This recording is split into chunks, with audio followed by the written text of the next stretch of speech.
So, you want to be a champion? You don't learn it, you earn it. But only if you yearn it. But you don't have to go it alone. Sometimes we all need a hand whichever way we roll. Cause we all got places to go. We write our own stories, we got our own goals. I am a winner, I am a warrior.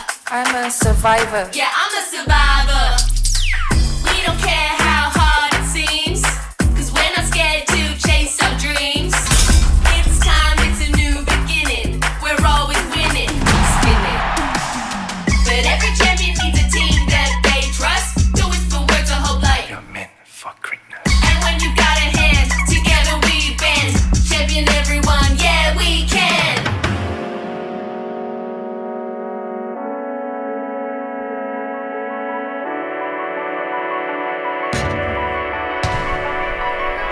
We're survivors and fighters, we can be leaders of men. We're all champions together, so let's make a stand. We're survivors and fighters, we can be leaders of men. We're all champions together, so let's make a stand.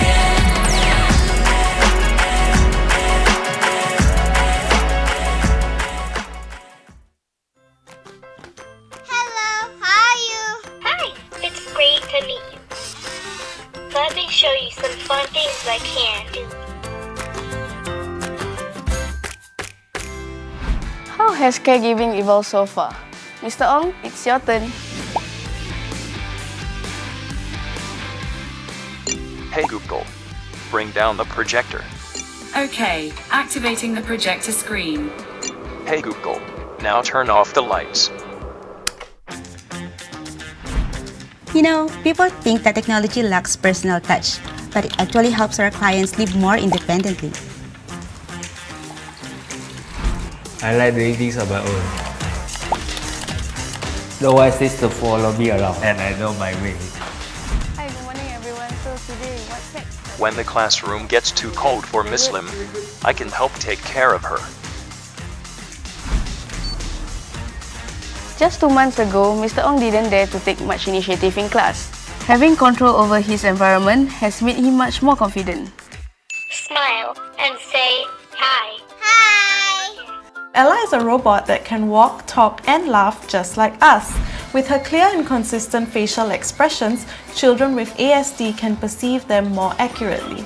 The kids find Ella very intriguing. She keeps them interested so that they can pick up social skills effectively. Since outdoor activities has been cancelled due to COVID, our clients are getting restless with the same indoor activities daily. That's why we introduced Motor Tiles. What is great about Motor Tiles is that it's physical and interactive, unlike drawing or colouring. The clients can actually engage with one another through the various different games. I like play with friends. As the name suggests, Sound Eye uses a sound sensor to keep an eye on our clients. It alerts us immediately when an incident occurs. So even if I'm not with my clients, I know they are being taken care of. Ella has a systematic structure of many inbuilt modules and visual supports. With the social skills they learn with Ella, the kids learn to be more confident and comfortable in settings outside the sessions. Now when I pick Joshua up after a long day of work, he will run over to me and greet me. This is really a big change and I'm so happy for him. It takes courage to learn new skills, but these tools help us become more productive. Technology has brought much joy to the clients and helped them cope through the pandemic. What's great to me is that technology has created so much positive energy around here. And the best part? It gives us the capacity to reach out to even more clients and help impact more lives. Goodbye! See you later!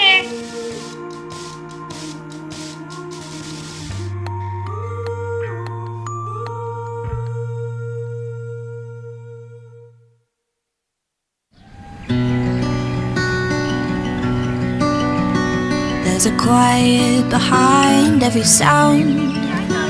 There are voices that move on the ground. turning the tides and the wheels of our lives, without glory or praise to be found.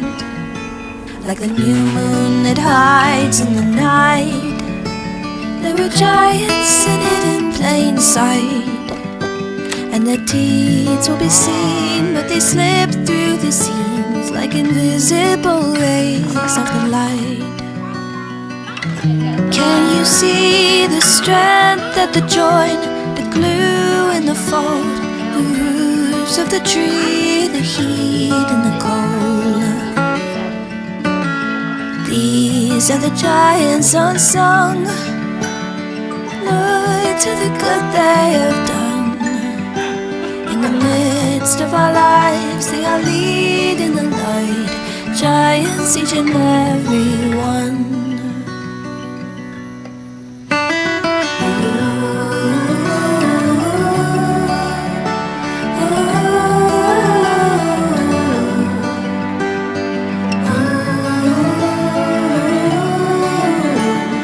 Giants, each and every one.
Susan.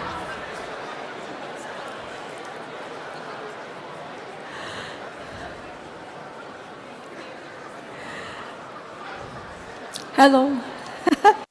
Good morning, ladies and gentlemen. Welcome all to the Social Service Summit 2023. I know that some of you might not have had opportunity to see your friends as well as your colleagues, other people within the sector for quite some time now. So you want to catch up on conversations, but may I ask that you do the catching up a little bit later so we can get our summit going, okay? My name is Susan Ng, and I'd like to welcome you all to the summit. I've been looking at many familiar faces walking into the ballroom. So these are people who've been in the sector a while. I'm familiar with them. And then there are those who might be attending the summit for the first time. We welcome you. We also have our friends who are tuned in via our Facebook and our YouTube pages. To all of you, we say hello and thank you very much for making time to join the summit this morning virtually. We're also pleased to have with us today Mr. Masagos Zulkifli, Minister for Social and Family Development and Second Minister for Health. Good morning, sir. And also many distinguished guests and all of you, of course, our special guests from the sector itself. Before we begin, I'd like to just run through very quickly some housekeeping matters. Restrooms, should you need them at any time today, are located outside the ballroom on the left. If the barricades aren't down, you'll have to make a little bit of a roundabout detour, but nevertheless, just head left.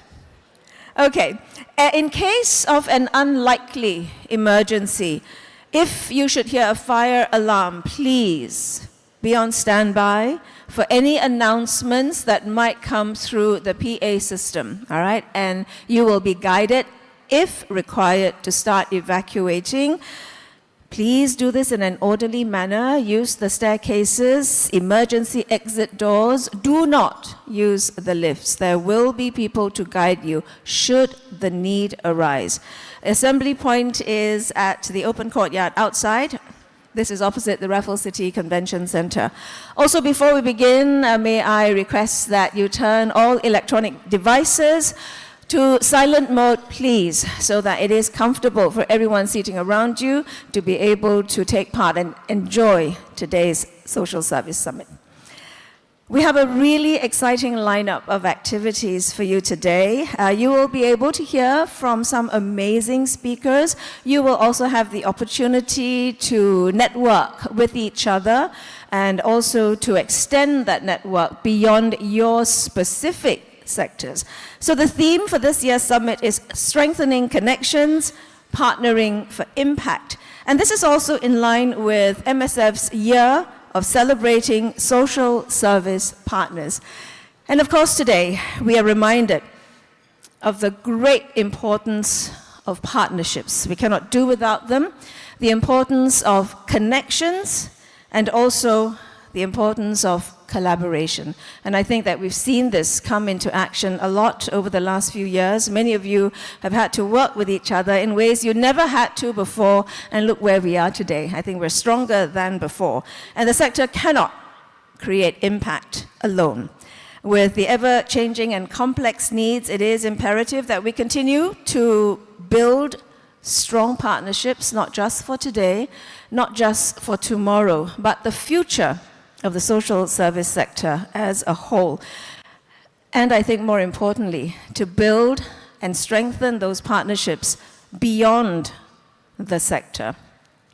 So you're seated at your tables. You will see a couple of things placed in front of you. One is a sheet of lyrics. We'll tell you more about that later. But you also see cards. You could have in front of you a card that says, let's makan, or a card that says, or let's meet for kopi and teh. All right, you can use that throughout the day. Exchange it with someone you might want to meet for coffee or tea, to talk about work, to talk about interests, but more importantly, to make the connection beyond your own agency.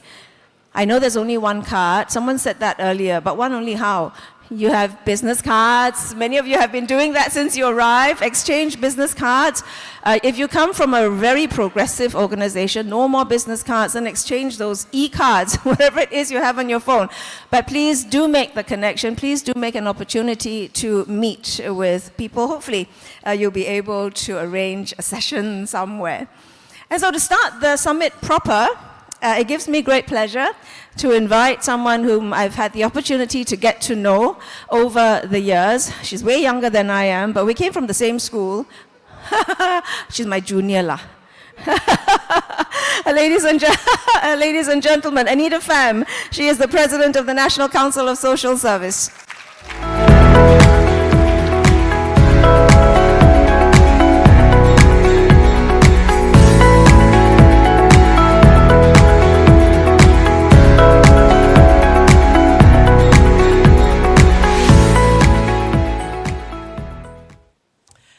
Hi everyone, a good morning to all of you.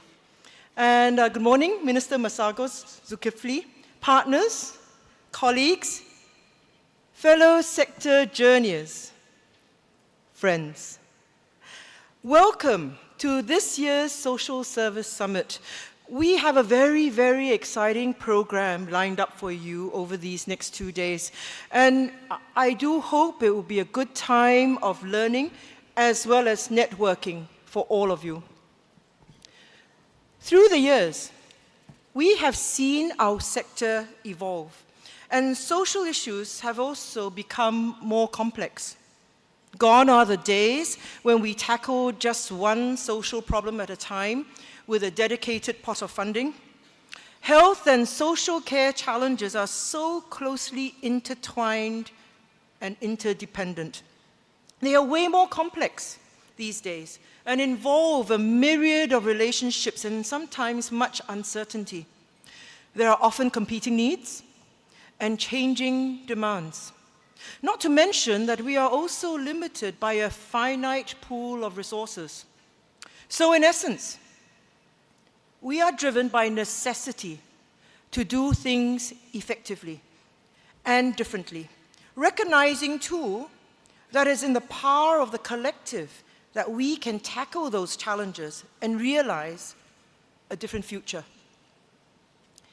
So our theme for this year's summit, Strengthening Connections, Partnering for Impact, is intentional. For there is much to say about how connections and partnerships can help amplify the impact of the work that we do in this sector. It is timely too, given that this is also MFS's year for celebrating social service partners. We are also celebrating two very significant milestones this year, and it is Community Chest's 40th anniversary, as well as our Social Service Institute's 20th anniversary. Over the past 40 years, ComChest has been partnering businesses and individuals to mobilize resources to address social service needs. That said, you would have noticed that the language and understanding in this space have shifted.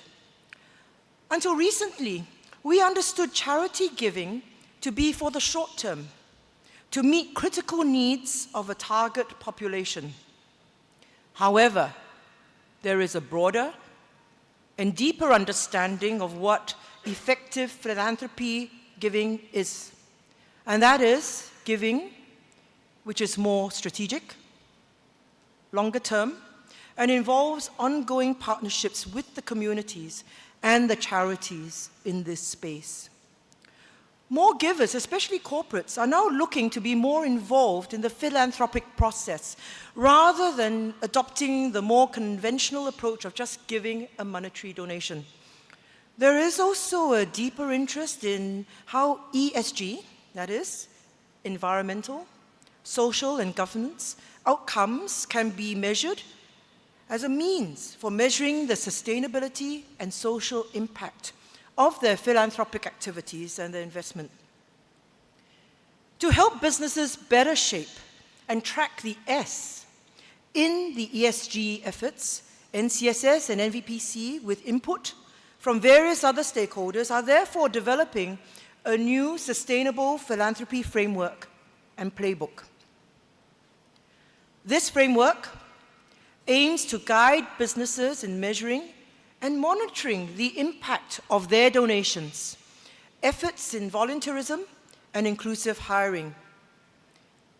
It will also include information such as how businesses can change their business models to enhance their competitiveness while advancing the economic and social conditions in the communities where they operate, as well as tangible metrics for businesses to measure and monitor their impact.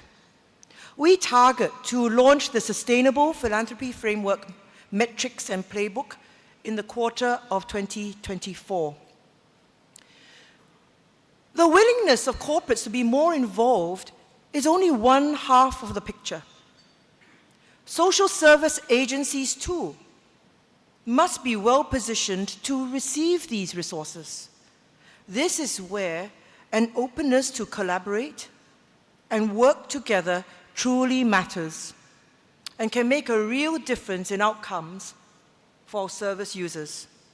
To this end, NCSS will also be rolling out a series of playbooks for our SSAs, including a fundraising playbook to help SSAs identify areas of improvement and how they can better partner corporates to create more sustainable resourcing opportunities.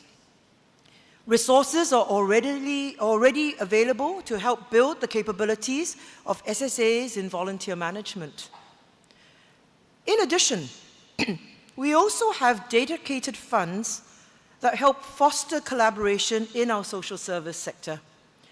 At last year's Social Service Summit, I announced that we would be launching the 4ST Partnership Fund with the objective of funding innovative, collaborative, and empowering solutions to address service needs. This funds pooled resources from like-minded funders to achieve a common goal. And I'm happy to share that this was officially launched by the then Senior Minister Tharman at our Seeds of Sustainable Philanthropy event earlier in April this year. We're doing this in collaboration with the Majority Trust, and that in itself is a partnership that we're very grateful for. NCSS seeks to play the role as a catalyst for innovation and collaboration within the social service sector by engaging sector partners in the co-creation of service solutions to meet service user needs. To this end, we are also looking at creating platforms for interested applicants of the 4ST Partnership Fund to come together to discuss and share ideas. These platforms will help to generate new connections and networks across different agencies and even across different sectors, which can give rise to innovation and collaborative ideas and solutions. The 4ST Partnership Fund's briefing and information sessions saw a turnout of more than 100 participants, and so far, 23 applications from social service agencies, social enterprises, and ground-up groups have been received. We are heartened by the positive response. Other than the 4ST Partnership Fund, there are other innovative models of collaboration amongst sector partners emerging in our sector. There have been some experiments in the area of social impact investing, with the launch of programs through the social impact bonds and social impact guarantees. I also recently learned about an initiative by the Quantage Foundation. Their Philanthropreneur in Residence program seeks to incubate social sector champions and helps them develop and scale up their best ideas to enhance social mobility in Singapore. These are developments which is very, very good news for the social service sector. For too long now, our SSAs have suffered from underfunding, as both funders and donors have only been willing to fund the direct costs of the programs and services. It is encouraging to see that funders and donors are moving away from this more traditional way of thinking that every dollar is best spent on the beneficiary.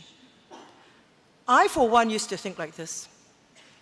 My personal criteria until fairly recently was that every dollar which I gave should go to and be spent on the beneficiary, with nothing going towards overhead costs and capability building. It has also only been in recent years that I've come to realize that an SSA is as strong and as high performing as its caliber of leadership and management. More should therefore be invested in the organizational development and capability building of our SSAs, which is what we in NCSS have been focusing on. We therefore launched the Community Capability Trust last year to develop stronger SSAs by investing in their organizational capacity building efforts. As a signal of the commitment towards supporting the sector, the government, Tote Board and Community Chest provided an initial capital amount of $230 million, with a further matching of up to $150 million from the government and Tote Board for donations raised by ComChest for the CCT. With a budget of up to $480 million over 10 years, the CCT supports a longer-term and more systematic approach towards building capabilities in key areas such as organizational health, innovation and digitalization, people practice and volunteer management, as well as newer areas such as board leadership, evaluation and research, and financial sustainability. These are areas which traditionally were not supported by funders and donors. Applications for grants in some of these capacity building domains are now open, and funds have already been allocated to areas of digitalization and capability building in volunteer management. I strongly encourage all of our SSAs to take full advantage of this grant funding and embark on your organizational capability building efforts today. To develop and sustain these capabilities, it is important for us to recognize that the true cost of delivering continued effective social services also includes overheads and general operating costs. Therefore, to begin this dialogue, it is important for us to understand how much our SSAs spend on all aspects of their operations. And this includes not only direct costs, but also indirect costs. SSAs therefore need to be equipped so that they can understand and learn how to quantify the true cost of their operations, so that the mix of direct and indirect costs required to deliver impact can be accurately reflected. Funders and donors, too, need to shift their thinking so that grantees of their funding are paid what it takes to get the job done. This pay-what-it-takes approach takes a considerable mindset shift on the part of everyone, and NCSS is prepared to take the lead in this conversation. Recognizing that different types of our SSAs have different cost structures, NCSS will study the financials of our SSAs to see what the typical spend is on indirect costs and give guidance in due course. For a start, though, I recommend that we all look at the 2019 Handbook on Full Cost Recovery for Charities, published by NUS, which one can find via the charity portal. I am so pleased that we have Mr. Ho Kwon Ping, founder and executive chairman of Banyan Tree Holdings, and Mr. Chatri Sitradong, founder, chairman and CEO of One Championship with us today.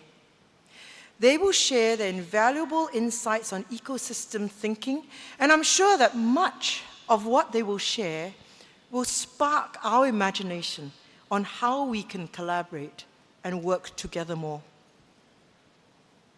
Over the past month, we had specially curated learning journeys for the attendees of this year's summit. These experiential and interactive sessions focused on the key themes of today's summit and featured sharing by representatives across the private, people, and public sectors. For example, in the Keep Calm and Digitalized Learning Journey, some of you were able to try out the digital tools that CPAS, that is Cerebral Palsy Alliance Singapore, had adopted recently to improve their staff productivity and clients' quality of life.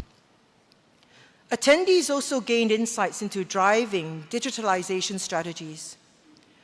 I hope that these sessions have facilitated deeper conversations and inspired you to take the next step in your very own digitalization, ecosystem building, and financial sustainability journeys.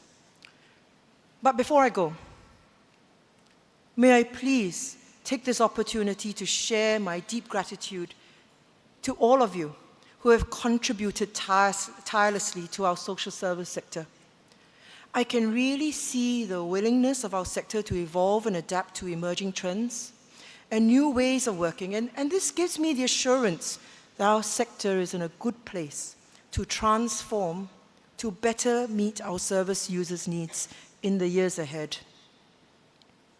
I hope that this year's summit will be a meaningful one for all of you, and may you have a very fruitful 2 days ahead.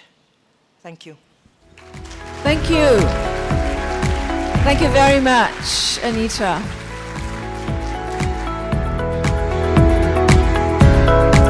Heartening indeed to hear from Anita about all the various initiatives that are being and will be launched by NCSS to support our social service agencies, from strategic giving all the way to corporate involvement to a new philanthropic framework. And personally, I do like the pay what it takes approach. It signals the need really for us to shift our mindsets, and also not just within the sector, but within the entire ecosystem as well, and of course with our partners. And sector partnerships cannot be emphasized enough. It does enable and develop solutions that are best suited for the needs of service users. We have to bear that in mind. They are the center of everything that we do in the social service sector so that they can achieve positive outcomes and impact. Next, it's my privilege to invite Minister for Social and Family Development and Second Minister for Health, Mr. Masagos Zulkifli, to give his address, please, sir.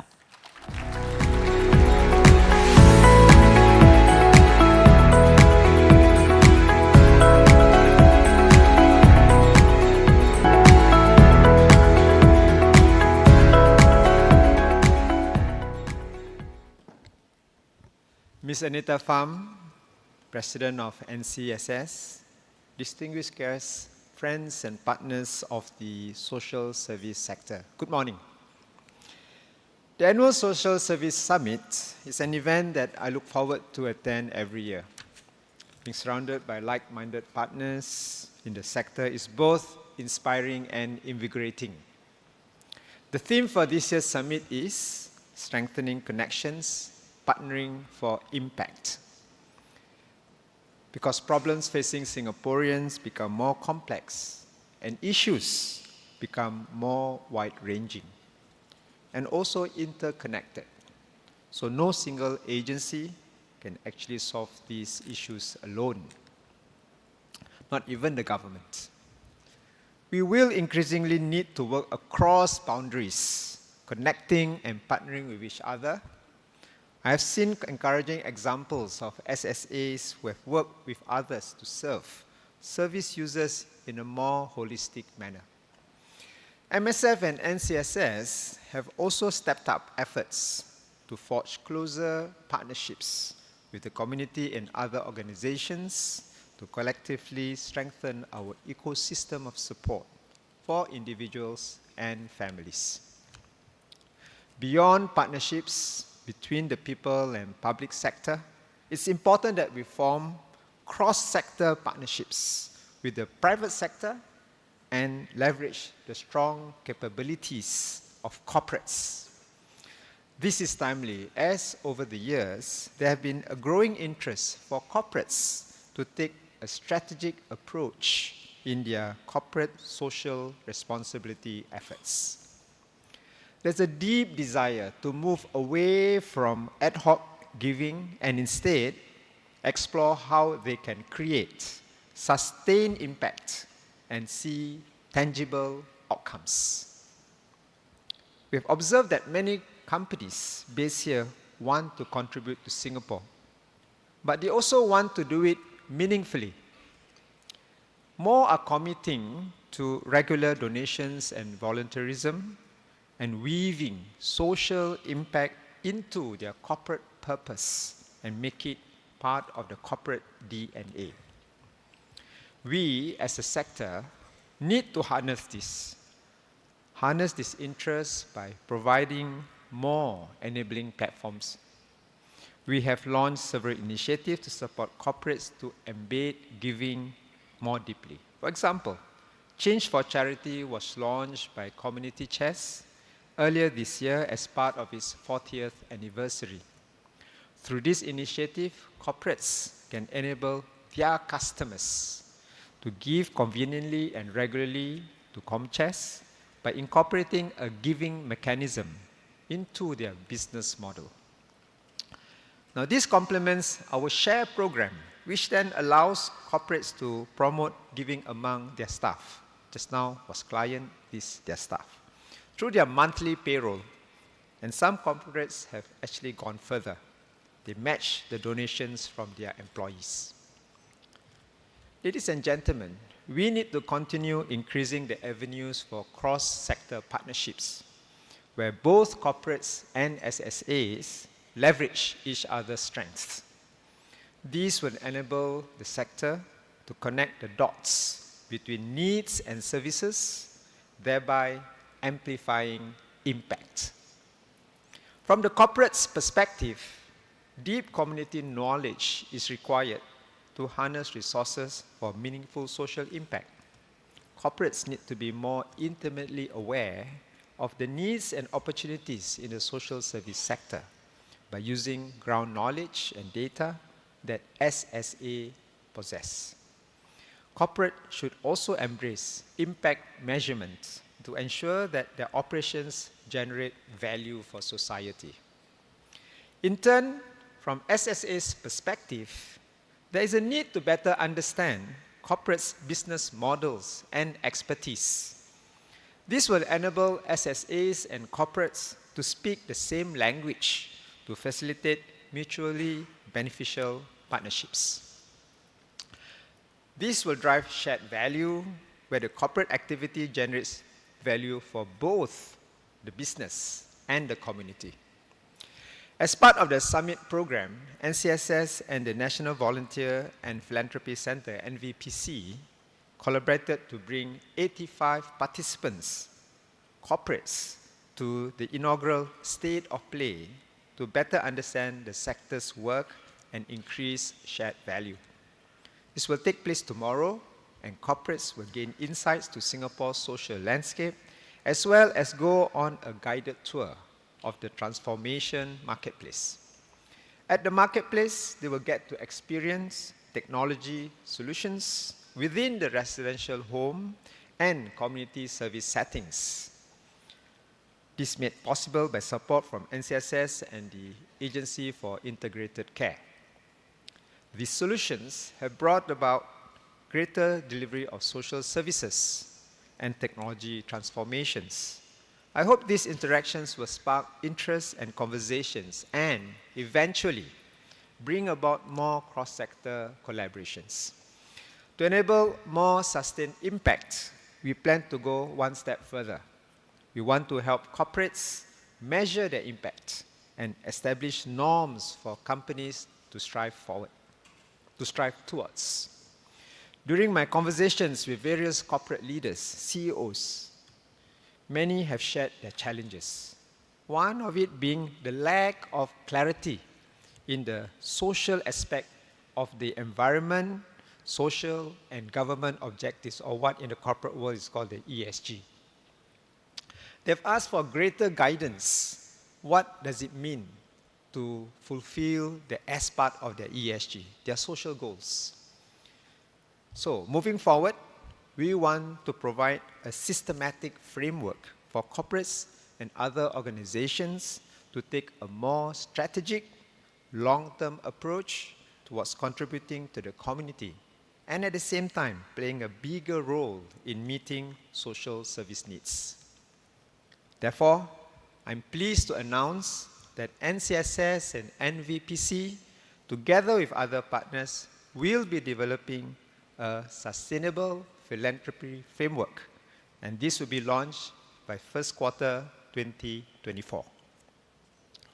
Now, this framework will provide corporates with a standardized metric to measure, monitor, and to benchmark the social impact of their giving, volunteering, and inclusive hiring practices. Through this framework, corporates will be able to fulfill their social and business goals more effectively and beyond just financial giving. Over time, we hope that corporates can strengthen their corporate purpose and make improvements to their social impact. The framework will be accompanied by a playbook, which will include steps and best practices to guide corporates on how to meet their social goals and strengthen their sustainable philanthropy journey. It will also complement existing framework, such as enabling corporates to measure the S in their ESG efforts and defining the social pillar of NVPC's corporate purpose framework launched earlier this year. NCSS and NVPC are bringing different sectors and partners to the table to develop this together. They include MSF, SG Care's office in the MCCY, Singapore Center for Social Enterprise, RAISE, as well as ecosystem partners. With this framework, we hope for corporates to deepen and broaden their giving, incorporate doing good and doing well as part of corporate strategies, and eventually address social issues and turn giving into a competitive advantage for the corporates themselves. As the framework guides corporates to do philanthropy more meaningfully, we will also take into account that corporates are at different stages of their philanthropic journey. So some corporates are starting out on the journey and are keen to contribute, just starting out. Some are keen to further their giving and be more intentional about philanthropy. Some are experienced and want to strengthen their giving and be part of the solution to complex social issues. Such organizations aim to go beyond funding direct services and invest in areas like research and innovation. Let me give you one example. A Philanthropreneur in Residence, or PIR program, launched by Quantage Foundation last year to advance social mobility in Singapore. This program incubates social sector champions and helps them develop and scale up their best ideas. Beyond funding, they will receive holistic end-to-end support, including strategy development, networking opportunities, capacity building, and even executive support. This is different from the traditional grant-making approach and instead focuses on collaboration to enable the sector to develop better solutions to uplift individuals and families in need. I'm happy to note that Quantage Foundation had planned to set aside $5 million for this program with a view to galvanize like-minded philanthropists to join the movements. As a new generation of employees enter the workforce, most of them see social impact as a key marker of companies. As such, I believe that companies will not only stand to benefit by prioritizing the social, the S of their ESG objectives. And we will continue to engage relevant stakeholders over the next few months, and we invite corporates to come on board and share your views and feedback. The framework will be accompanied by a playbook with steps that corporates can take to cultivate shared values in their employees and showcase collective impact in their sustainable philanthropy journey.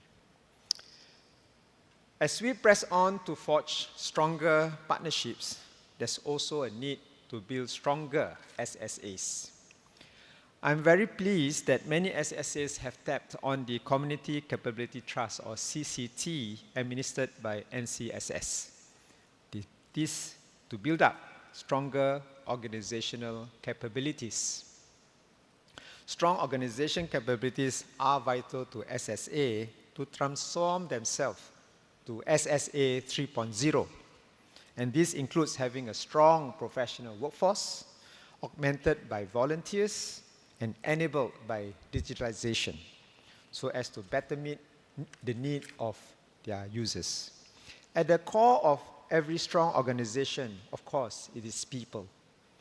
We must continue to invest resources to develop and retain talents within the sector, people who are committed and equipped to provide quality social services to those in need. To this end, MSF and NCSS remain committed to work with partners to improve people practices in SSAs and support our sector professionals. As part of the CCT, for instance, we will continue to curate initiatives and provide resources to help SSAs strengthen their people practice capabilities. We'll be announcing these upcoming initiatives later this year. Ladies and gentlemen, the well-being of our professionals is also a top priority. NCSS has rolled out an online wellness resources hub of our social service professionals to enable them to access resources and practical tips on their mental, physical, and social well-being, and direct them to resources to seek professional help. Supervisors and human resource personnel can also access resources to manage the employees' mental well-being. NCSS will continue to partner SSAs to review how best to support and strengthen workplace practices. I encourage you, especially if you are supervisor or HR personnel, to tap on the available resources to better support your employees.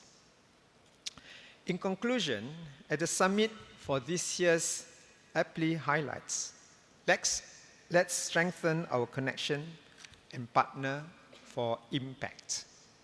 With each of us, the government, the community, and individuals, doing our part and working in sync, we can best combine our efforts to support those who want to secure a better future for themselves and for their families. This is also timely because MSF has designated 2023 as the year for celebrating social service partners. We want to recognize the integral contributions of partners like you.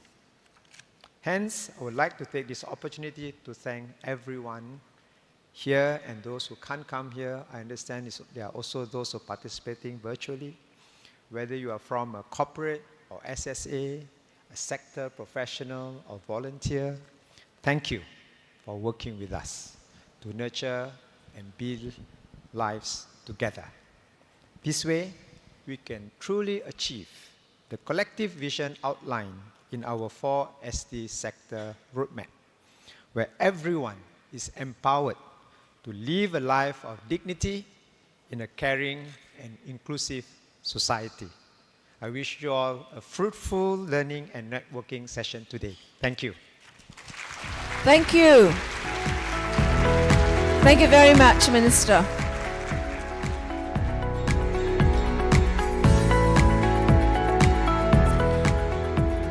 And I'm sure that corporates, whether you're seated in the audience or not, those who are already working with the sector, those who are already contributing to the sector, you would be quite excited to hear more about the sustainable philanthropy framework, especially those who want to do more of the social part of their ESG work. And we certainly do look forward to the sector forging partnerships to mobilize resources in a meaningful and a whole lot more sustainable way as well.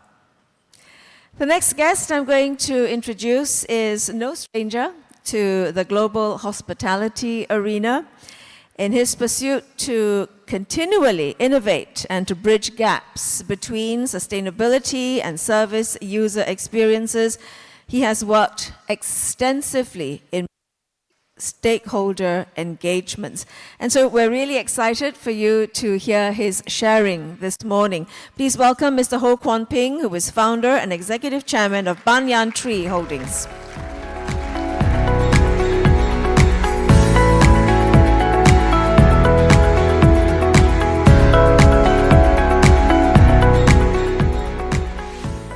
Minister, President Anita Pham. Thank you for inviting me here. And I've always found social sector people to be very friendly people. And given that I'm probably the oldest person in the room today, I know quite a number of you all. So when I came in this morning, I met a few that I thought were my friends, and I went up and said hello to them. And I found that they were strangely a bit wary of me. I didn't know why until somebody pointed to me and said, hot mic, hot mic. Now, I don't know why I'm mic'd up when there's a microphone here, but I do have to assure Minister that the AV people said it was turned off when we were sitting on the table with you. So, is it on or is it off? But never mind. When I come off, you take it off straight away. Okay, thank you. It's great to be here. I don't need this then, is that right? Yeah, because this is a bit obstructive. Yeah, you can still hear me. And I'll be very careful afterwards. When we do the walk around afterwards, this will be gone. I didn't know until I met up again recently with Anita when you asked me to address you all that it was actually 13 years ago, way before any of you probably remember being involved with NCSS, that I actually addressed the same audience. And at that time, I spoke about innovation. And 13 years from now, NCSS has grown a lot, changed a lot with your sector plans and so on. And of course, your theme today is on strengthening connections, partnering for impact. The message this year may be different, but I think the underlying theme remains the same. And essentially, when you're talking more about partnerships, I think the underlying theme is that the non-profit social service sector and the for-profit so-called private sector or the corporate sector aren't really that different from each other. We're actually two sides of the same coin. We're also actually part of an enabling ecosystem to make this world a better place. And I think for too long there has been an artificial division. And that artificial division, in fact, has been due to something that is, in fact, in one sense, very positive, but in another sense, it reduces both sides from thinking that there is a greater need for each other to contact each other. And that is essentially the concept of philanthropy. Philanthropy is good.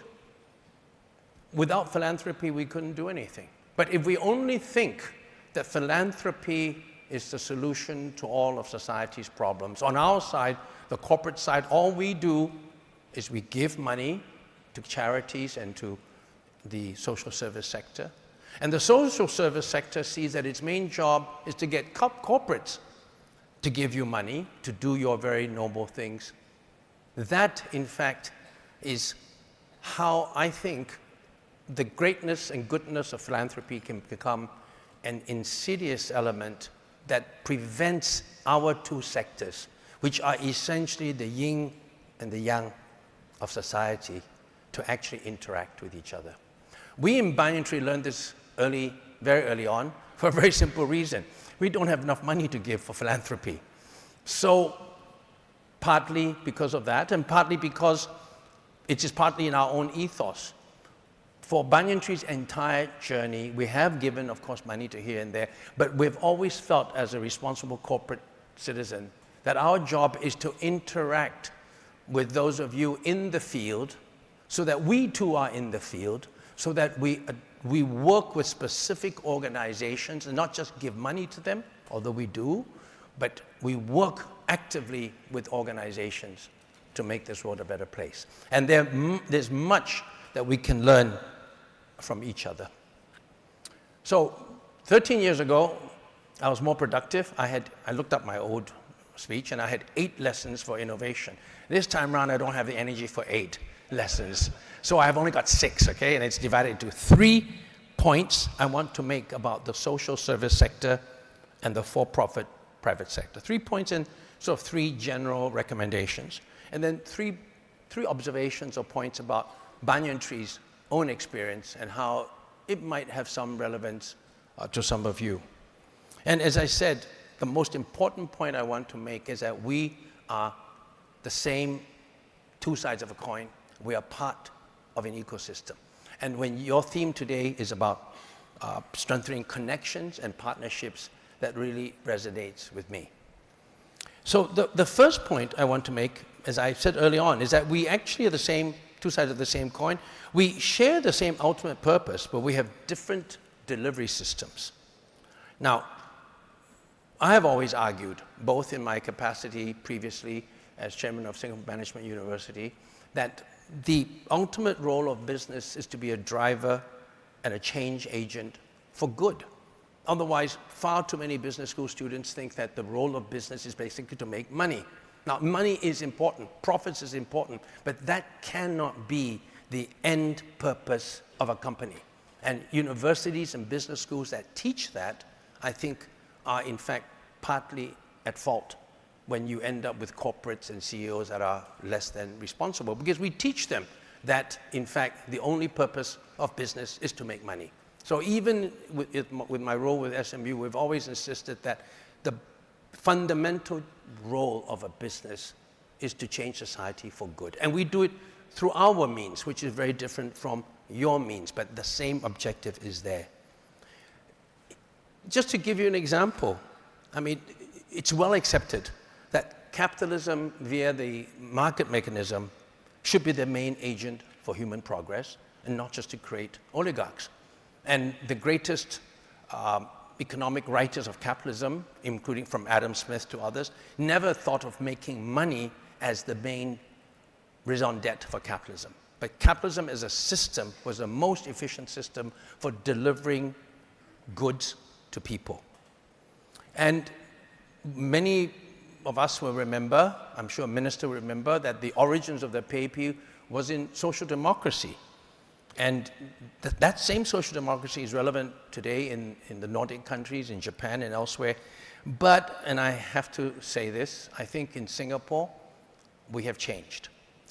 In Singapore over the last 30 years, and incidentally, you'll see quite a lot of this in social media today, about how, even quotes from LKY, about how we moved from the necessity to embrace global capitalism. The PAP has also moved slightly from its socialist roots to one that embraces more global capitalism. There is, all of you who are in any way students of economics would know that there are many schools of economics, many schools of capitalism, many types of capitalism. As I mentioned, there's a Nordic one which is far more into social democracy. There's a Japanese one which is far more collaborative. Then there is the Anglo-American one. And we in Singapore have embraced, in my view, far too much, the Anglo-American model of capitalism. The hero CEO, the fantastic bonuses you give to people because they make great profits. That has, over the years, driven a greater and greater divide between what is the fundamental business of business and the fundamental business of social service agencies. To the extent that we make the money, we give it to you. And you're supposed to do good things with it, and it alleviates our sense of guilt for being so rich. And that is wrong. We have to create a new ecosystem where philanthropy still plays an extremely important role, but it must be more than philanthropy. It must be corporates who don't just give a percentage of their profits for philanthropy, but they actually do things. I've said this many times because some of you may know that BioIntree is also quite active in sustainability. We do not believe that corporates should just do greenwashing by buying carbon credits. That is an easy thing to do. It's also easy for big banks and other companies to give a lot of money to NCSS and Community Chest and so on, but they have to do more than that. They have to actually engage in enterprises for themselves. Only in recent years has the idea of stakeholder capitalism become more accepted than shareholder capitalism. I have always argued that if we can just simply replace in business schools and in boardrooms one word, shareholder by stakeholder, and we actually say the ultimate mission of a company and the ultimate mission of a CEO is to maximize stakeholders' benefits, then it becomes, the whole ball game changes. The incentivization for CEOs and for companies change completely. And there are a lot of measurable, quantifiable metrics by which stakeholder capitalism is not just a nice word, but it actually is something that can be practiced in the boardroom. And we do that with balanced scorecard and so on, and some of these things I'd like to share with you a little bit later. So if I were to go straight away into, let's say, one of the specific recommendations I'd like to make, as I've implied earlier on, I think the social service sector and the corporate sector really needs to interact a lot more with each other in a structured, collaborative manner and not in a purely transactional way. Transactional way is you come to me for money, I give you money, or I send some of my employees to go on a walkathon and all the things that we're well aware of. And actually, when I say this, I'm blaming corporates, of course, not yourselves. Too many corporates think we assuage our guilt by doing all these things. But we're not conscientizing our employees. We are not really giving a noble purpose to the company when we just do this. We buy ourselves out of our guilt.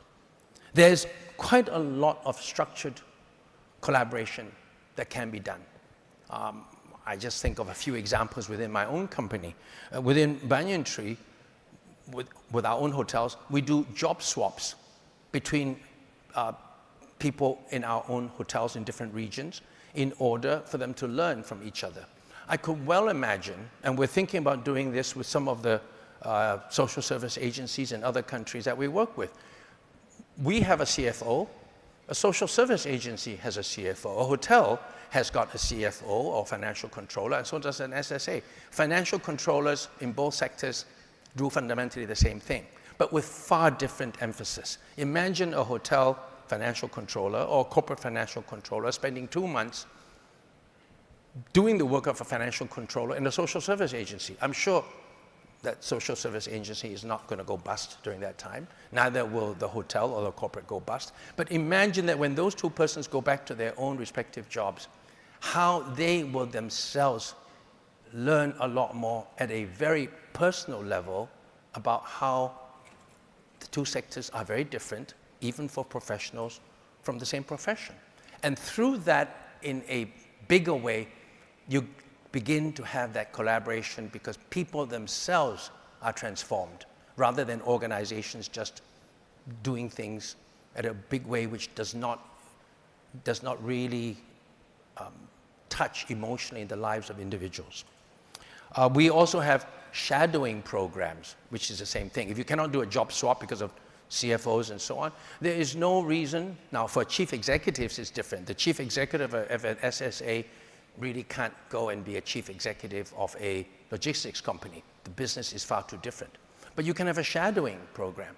And especially if you create, again, minor ecosystems so that some corporates that work with SSAs are in fact those corporates that are more naturally aligned with particular SSAs already because they have either been donors to you or they have had some relationship with you in whatever way. A service company might be more aligned to work with an SSA that is strongly involved in service, and so on and so forth. I think that's what I mean by deepening the connections. It's not deepening the connections in a shallow way. It's deepening connections in a way which conscientize both sides and which makes the SSA professional have a deeper understanding of corporates and corporates have deeper understanding of each other. I think that is one of the things I would want to recommend. And it's the concept also of illuminating differences. This is a concept that we embrace, that differences between people, between jobs, between things can actually be illuminating to the individuals themselves. And differences do not necessarily drive people apart. They illuminate to the people who see the differences between them and each other that they understand a lot more from it. So that's one of the things that we do, one of the things I think can be done.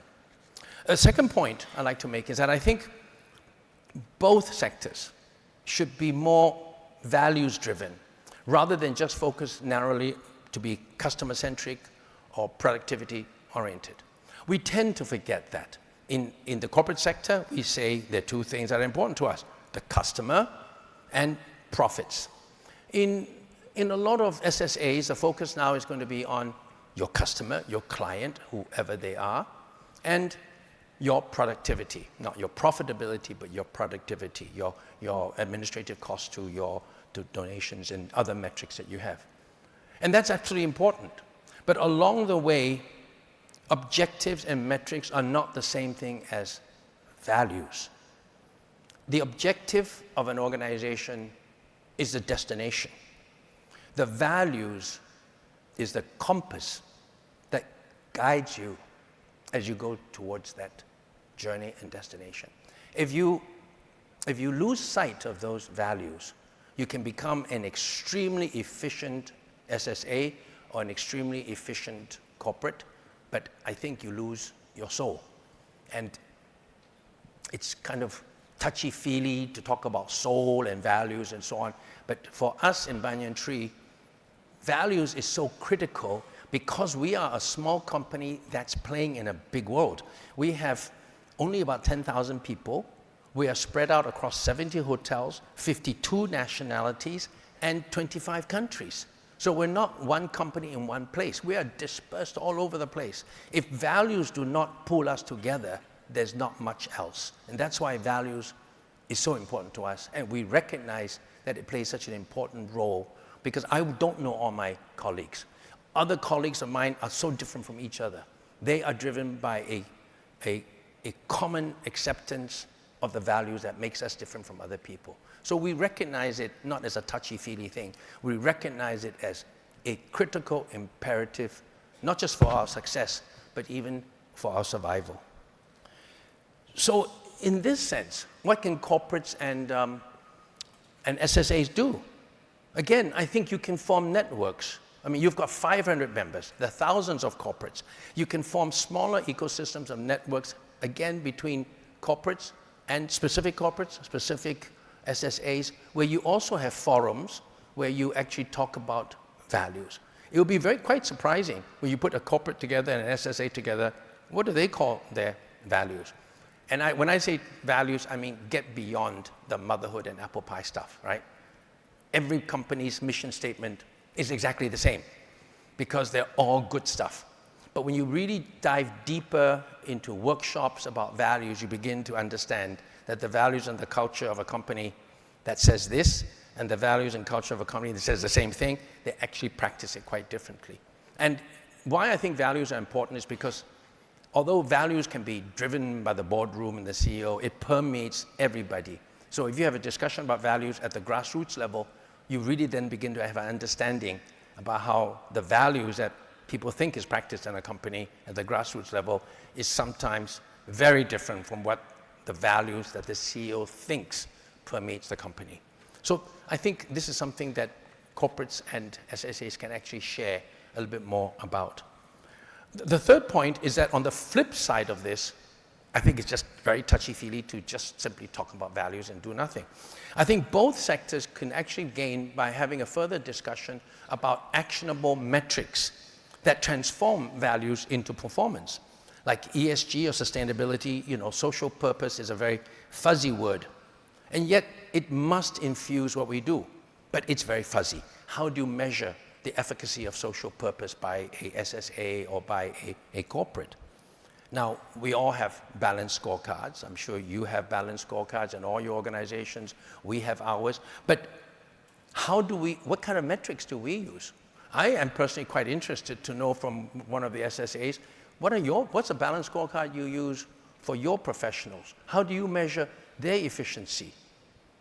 I know how I measure mine. I don't know how you measure yours. You might measure yours a bit more on social purpose, social mission, and so on, the touchy-feely, intangible things, which I can maybe perhaps learn from.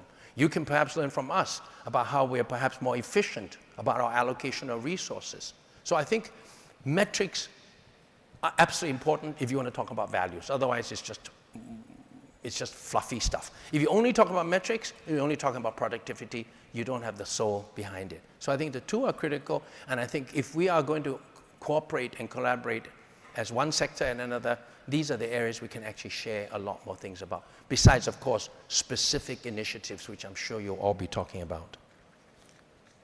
Now, I'd just like to then just move quickly to about Banyan Tree and just share a few things about ourselves. Essentially, I don't know how many of you know my background, but my background was in economic development, not in luxury hotels.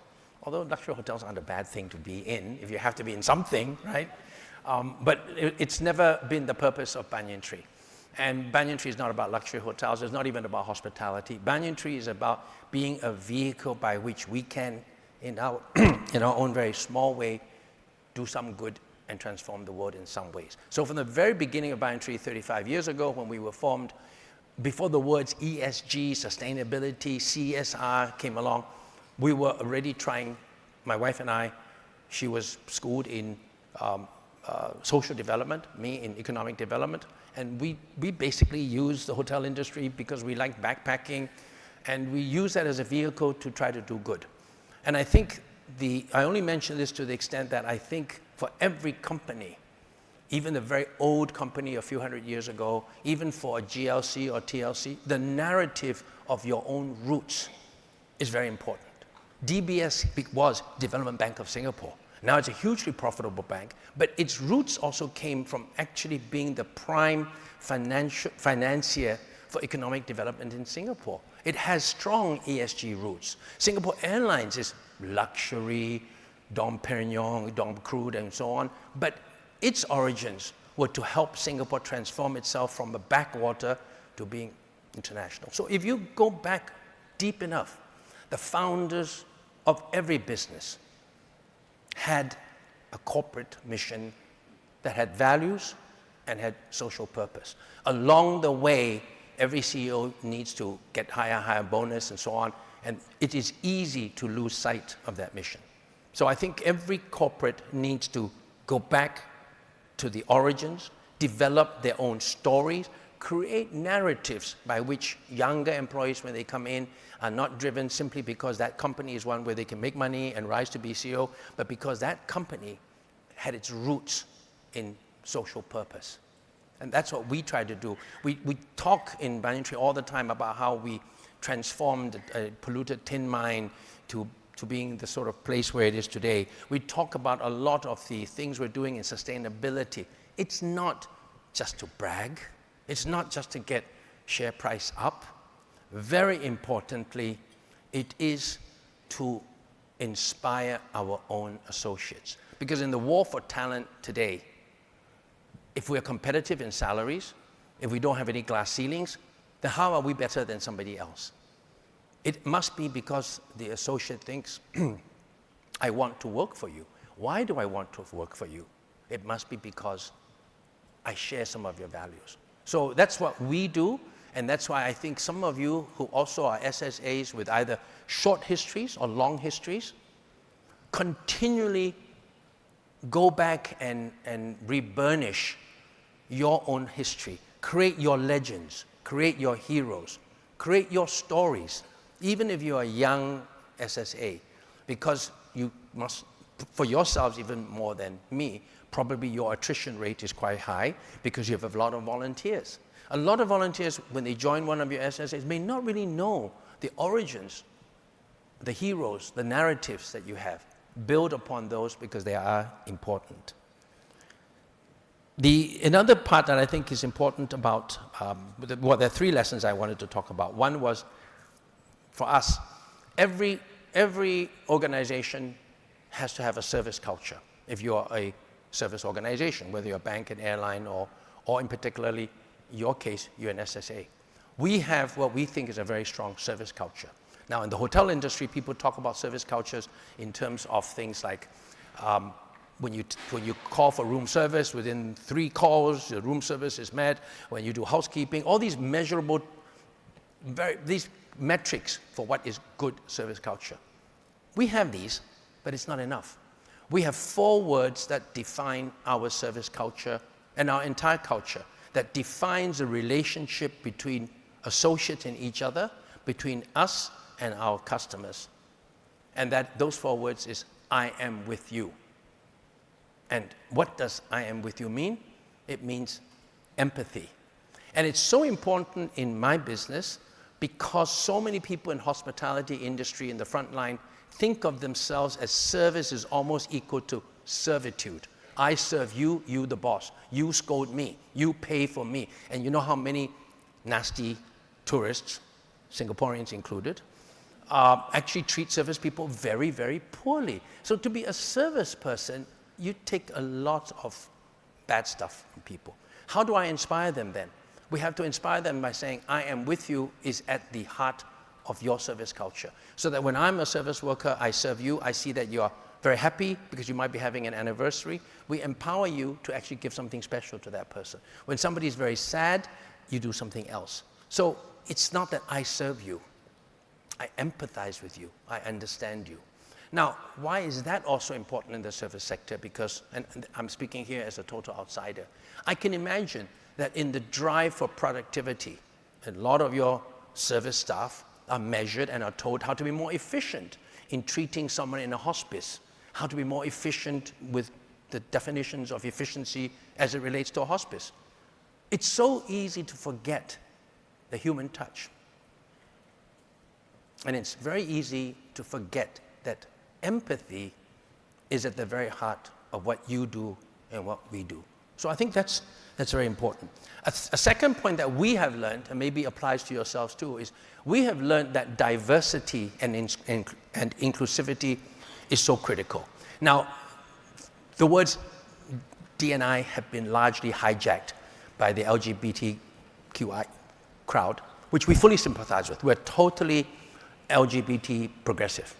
But diversity and inclusivity does not only mean that. And for you in the social service sector, you would know, diversity means people who are different from other people, whether you're autistic or whether you're disabled. As long as you're not the same as most people, that's diversity. How do you then make them feel more inclusive? Not just transgender and gay people, which I fully support, but people who are just different. And so you are in a sector that in particular serves people who are different, whether they're chronic aged people, whether they're autistic people, whatever they are. Most of the people you serve are not part of mainstream society. And that's why you need to recognize above all that their differences is what makes you unique, and you have to celebrate their diversity and recognize it. And that inclusivity is so important. Even among your own associates then, many of your volunteers are probably, I would think, not hotshot people from corporates coming just to volunteer. They may be retired grandmothers, they may be young people working in different places. I would guess that your volunteers are a very diverse group of people. You have to recognize that diversity and inclusivity in your sector, as in mine, is a lot more than about LGBT. And you need to address it in a very structured way so that you celebrate that diversity and that becomes part of your strength. The last point is that, and I think I've touched upon it in terms of values, but more than that, I think all of us who work recognize, as we all know, we spend more time working than anything else, working than sleeping or anything else. If there is no purpose that we find behind our work, then it would be like what the Chinese call tanping, you just lie flat. You just basically say, I don't care. Why do I work? I work for a living, and that's it. And that's pretty sad. So we, in our sector, find purpose. We try to make magic for people's lives. I basically tell all my associates that, and you know, the hotel business seems to be glamorous, but it isn't. It's really hard work. It's low pay, hard work, long hours. How do I inspire them then?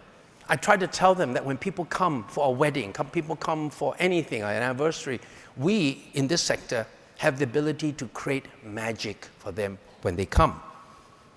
We also create more intercultural understanding and peace, which seems to be a big word, but it is actually true. When you see the different nationalities that come into a hotel and we try to create avenues for them to interact with each other, we do create better opportunities for understanding between people.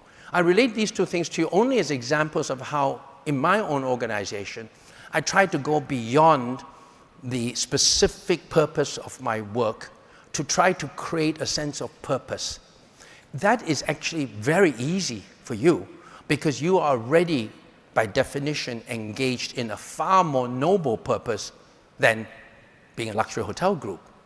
But even then, I think you have to have the same recognition as I do that the people who work in our hotel business, it can also be drudgery. The people who work in a hospice, the people who volunteer in SOS, the people who volunteer in all your agencies, they know at the back of their mind it's a noble purpose. But there's a lot of drudgery too. So the responsibility of any leader in such an SSA is to daily create that sense of purpose. So in conclusion, I think the point I wanted to make was that I think basically there's a very symbiotic relationship between profits and non-profits. We're part of the same ecosystem. We need to develop more concrete avenues by which we can learn from each other.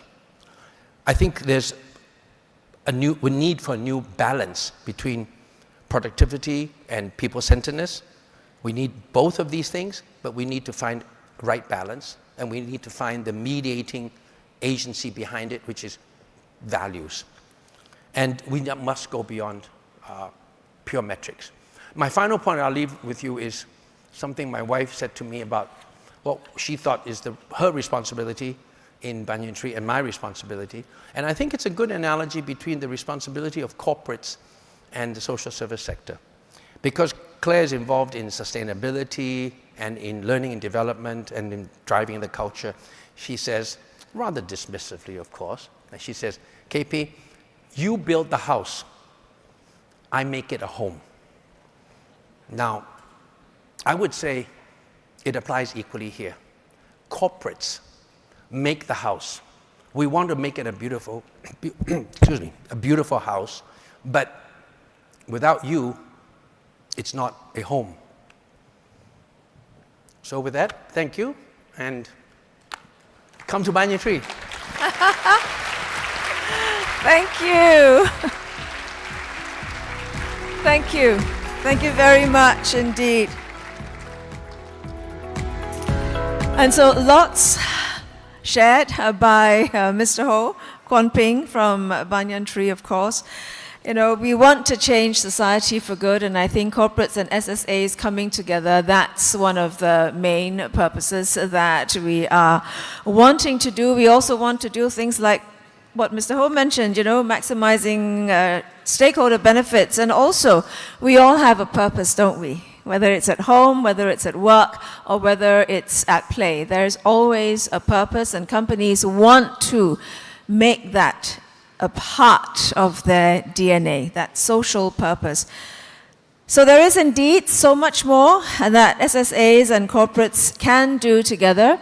As Mr. Ho mentioned, it's much more than just a transactional relationship that we want.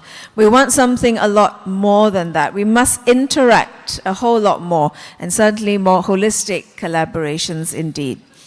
We're about to break for tea. Before that, just very quick announcements. As those of you who are involved will know, there will be the NCSS annual general meeting later at 3 o'clock today. And if you have already registered as the official representative for your agency, please do. You can see the pictures up on the screens.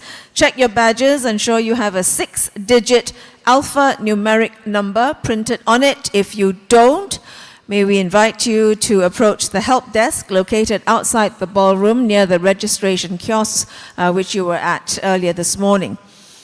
Now, it's been a year since the social service sector refreshed its strategic roadmap, the Social Service Sector Strategic Trusts, also known as the 4ST. So, the refreshed roadmap contains 4 strategic thrusts, will guide us through from 2022 all the way to 2026.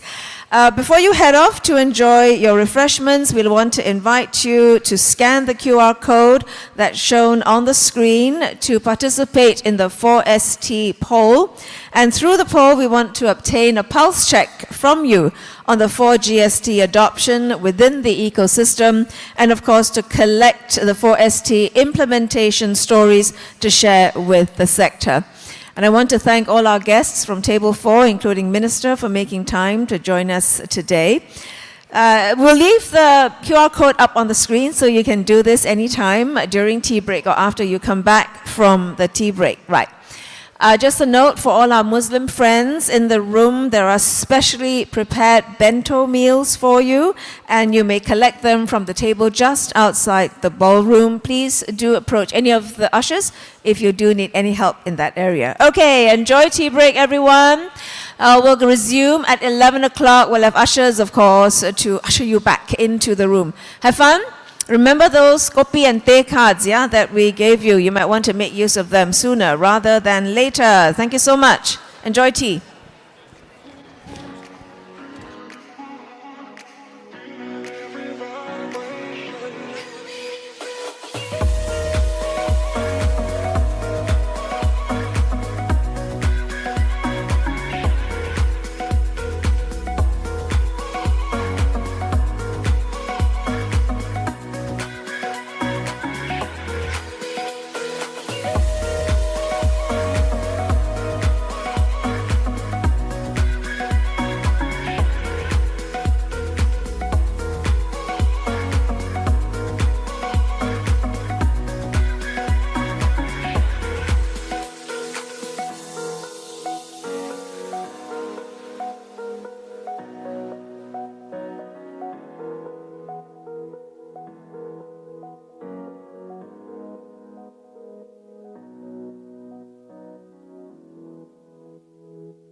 Mic test 1 2 1 2 2 2.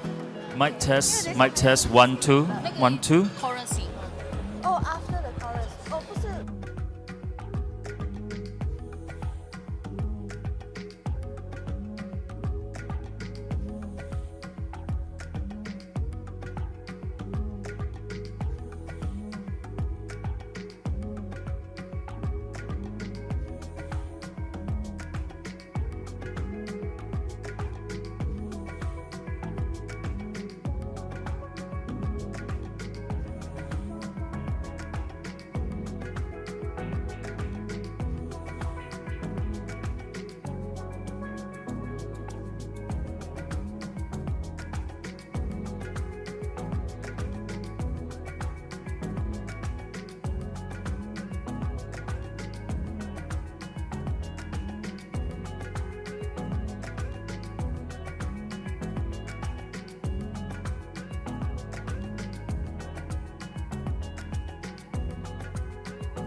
Okay, may I invite you all to take your seats, please. If you have coffee and tea or any drinks with you, please continue to enjoy them at your tables. We're starting the second half of our morning program now. And I know that you're spending time now communicating with, networking with people you haven't seen for some time. If you're staying for lunch, you will have actually a couple of hours to do that, okay? Because lunch will be at about 1 o'clock, and you will have something like 2 hours before the AGM begins for you to enjoy conversations with each other. Okay? Okay. And so, at times like this when I'm talking to myself, and of course, to the audience at home, welcome back. Thank you so much for joining us. I hope that you too have had the opportunity to have your tea break and you're all ready for the next part of our program. So, I really do want you to focus your attention to the stage at this time because we do want to introduce a group of very talented singers from ArtDis. They are vocalists with pan disability. They are now this morning performing with Acapella Anonymous. This is an 8-person a cappella group in Singapore. So this group will be performing together for our next segment, and they will be led by vocal, music, and choir trainer Fran Ho. Familiar songs, that's what they have planned for today, specially selected for this particular event here.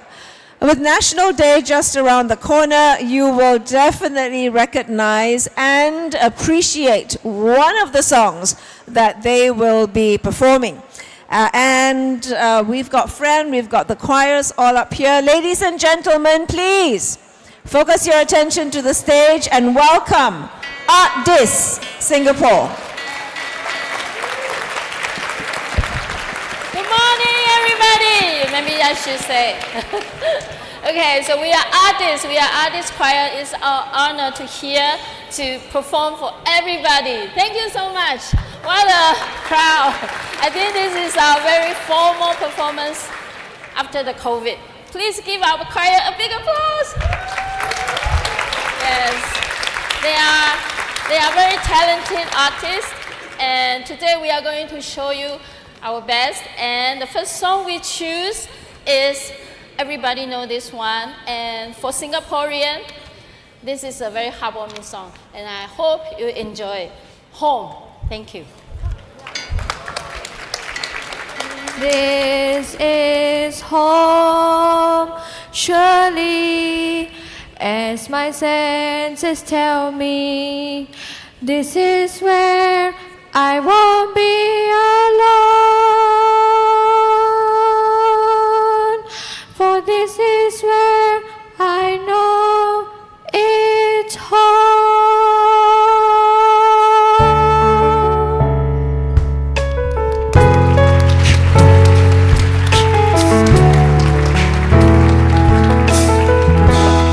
Whenever I am feeling low, I look around me and I know there's a place that will stay within me. Wherever I may choose to go, I will always recall the city, nowhere to street and joy. Sailing down the river which brings us life, winding through my Singapore. Let's sing together. This is home. From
Wow, everybody did a wonderful job.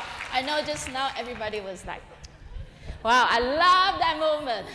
I think nowadays we can't live without this, right? So let's move on. Next, here's a challenge. I know you guys just have a great tea time, right? But, well, here's a challenge. I know you all can do it. So next one, we put up a challenge for everybody. And that's what we are here for. We are a cappella anonymous. So let me introduce our members. This is our lead singer, Ben. Hello, everyone. And this is our tenor. You can see, this is our tenor. Hi, everyone. So, and today he is going to work with Yao Yang. Yes, then you will know what's going on later. And the next one is our bass. Everybody, thank you. Enjoy the song, the Stand By Me, Lead By Me. Okay, so here is our bass. Hello, hi. Yeah, you can hear his voice, right? So today he's going to work with Gayatri. Come, Gayatri. Yes, Gayatri. So as you know, a cappella is we have beatboxing and then we have bass. Okay, so let her demonstrate. Okay, go.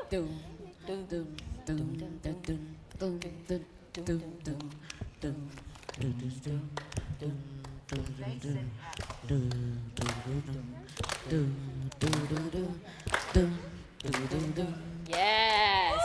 So we are going to assign part of you sing together with her. Okay? And of course, just now I just introduced our lead singer. So today he's going to work with Ziggy. Hi, Ziggy. Okay. Yeah, stand here. Okay. Hand it over to you. Gavin. Okay, so for this side, okay, can you join us to do the shaker? So Yao Yang and I will actually be helping to do the shaker to provide a beat. All right, can we just practice a little bit?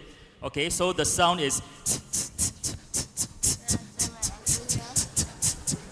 Can you join us? Can you please join us together and do the hand action as well? Okay. Fantastic, natural talent. So you can decide, we have like 700 people here. So I think roughly this direction you are going to do. Okay, are you ready? Raise your hand. Are you ready? 1, 2, 3, go. Louder. Yes, wow, you guys are. Okay, yeah. That's right. And I think this part is very challenging. Just now you heard her sing, right? That was quite a challenge, but now we are going to follow Darius and Gayatri. Okay, let me get my pitch. We need to get our tune correct.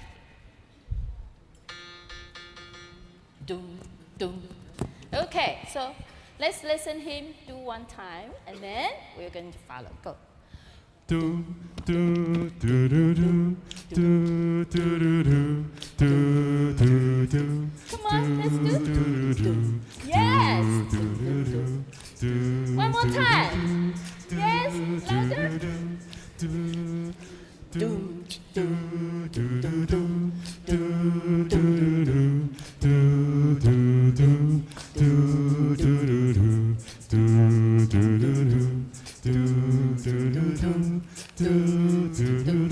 That's wonderful.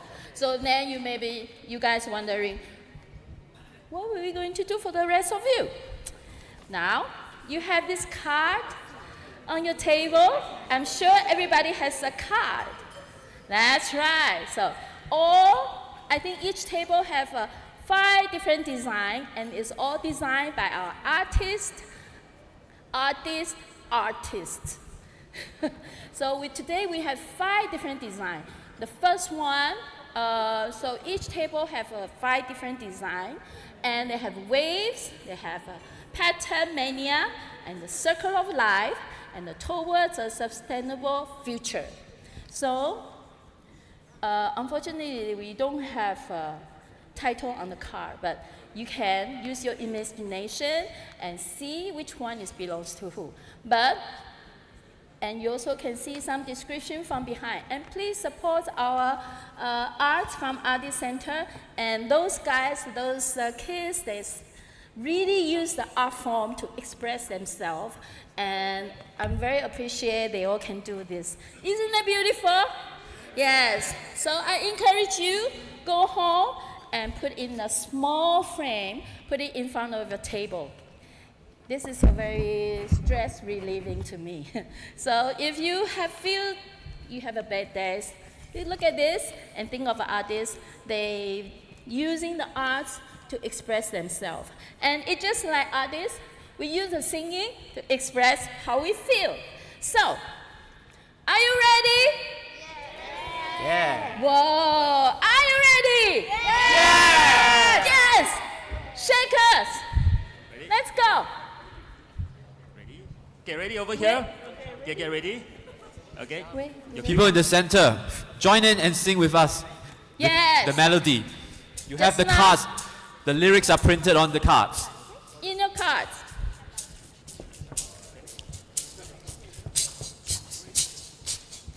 Come on, let's do. Snap. That's right. Space. Snap.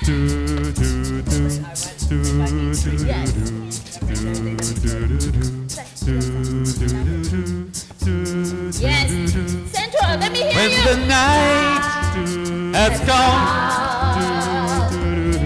and the land is dark and the moon is the only light we'll see. No, I won't be afraid. No, I won't be afraid. Just as long as you stand by me. So darling, darling, stand by me. Oh, stand by me. Oh, stand by me. Stand by me. If the sky that we look upon should tumble and fall, or the mountains should crumble to the sea, I won't cry, no, I won't shed a tear, just as long as you stand by me. Come on, everybody, you know this. Darling, darling, stand by me. Oh, stand by me. Oh, stand by me. Stand by. Go, Ziki. Whenever you're in trouble, won't you stand by me? Oh, stand by me. Oh, stand by me. Stand by me. Whenever you're in trouble, won't you stand by me? Stand by me. Stand by me. Whenever you're in trouble, won't you stand by me? Stand by me.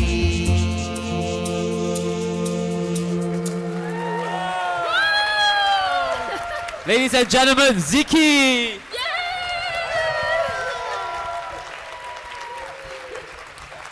Thank you. And ladies and gentlemen, Yao Yang.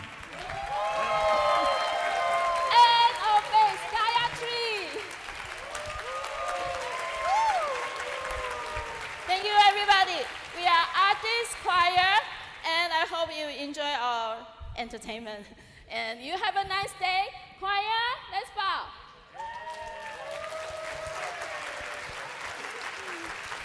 Thank you. Okay, let's hear it for them one more time. Ladies and gentlemen, Artists and Acapella Anonymous. Yes.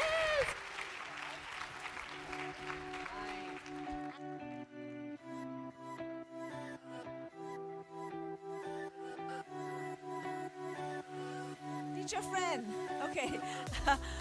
That was an amazing performance. Gotta thank you. Ladies and gentlemen, this is Teacher Fran, and she's been working with all the kids at ArtDis for today's performance. She deserves a huge round of applause as well, I think. Thank you. Thank you very much. Thank you very much.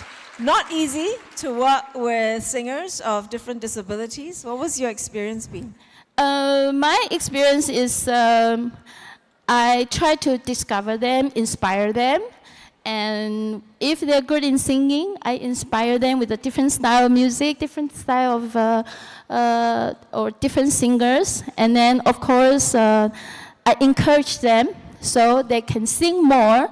So like, to sing better is just to sing more. So I hope the singing can bring the colors to their life and can be with them forever. Have you found that when they enjoy the singing, that they actually do better in other areas of their lives? Yes, of course. They are happier and they have more drive to and more motivation to finish any songs that I give to them.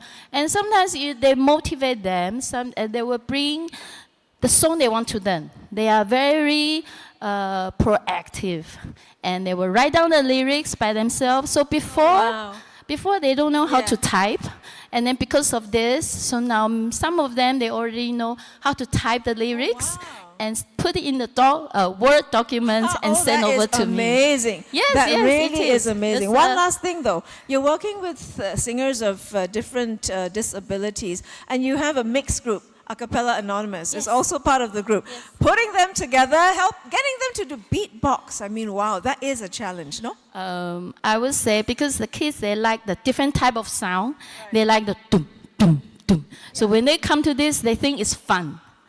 Isn't that fun? And just you guys do it. I know it's boring. You have to do the entire of song, but they enjoy. They enjoy the sound, and they are amazed what they can create.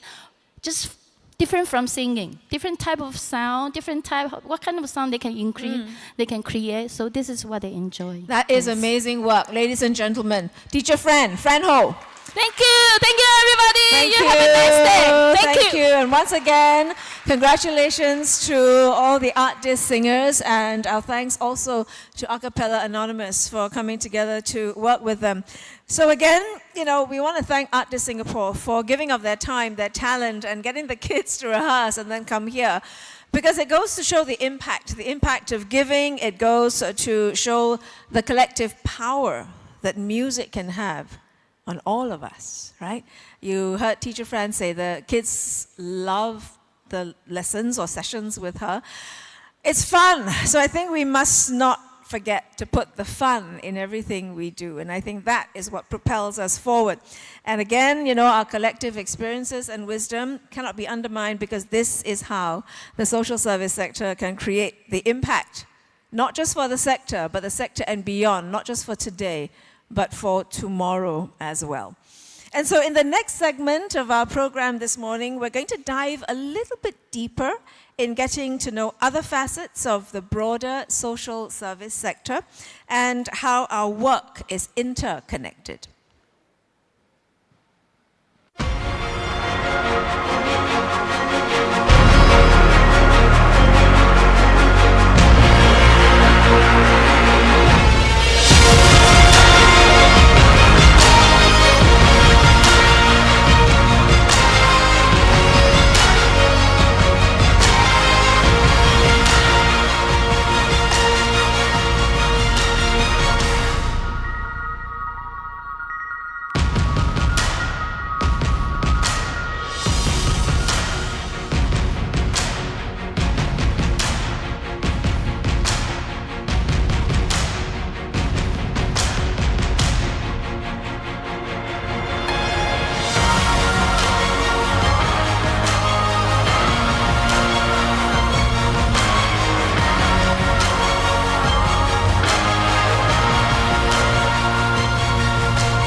and certainly a charismatic advocate for equality and inclusiveness. We want to welcome our next guest and speaker, Mr. Chatri, who is founder of One Championship. He will share more of his entrepreneurial journey with us, his personal journey as well. And we're grateful also to have with us Dr. Roland Yao, who is Executive Director of Boys Town, who will be facilitating this next segment. Ladies and gentlemen, Chatri and Roland, please.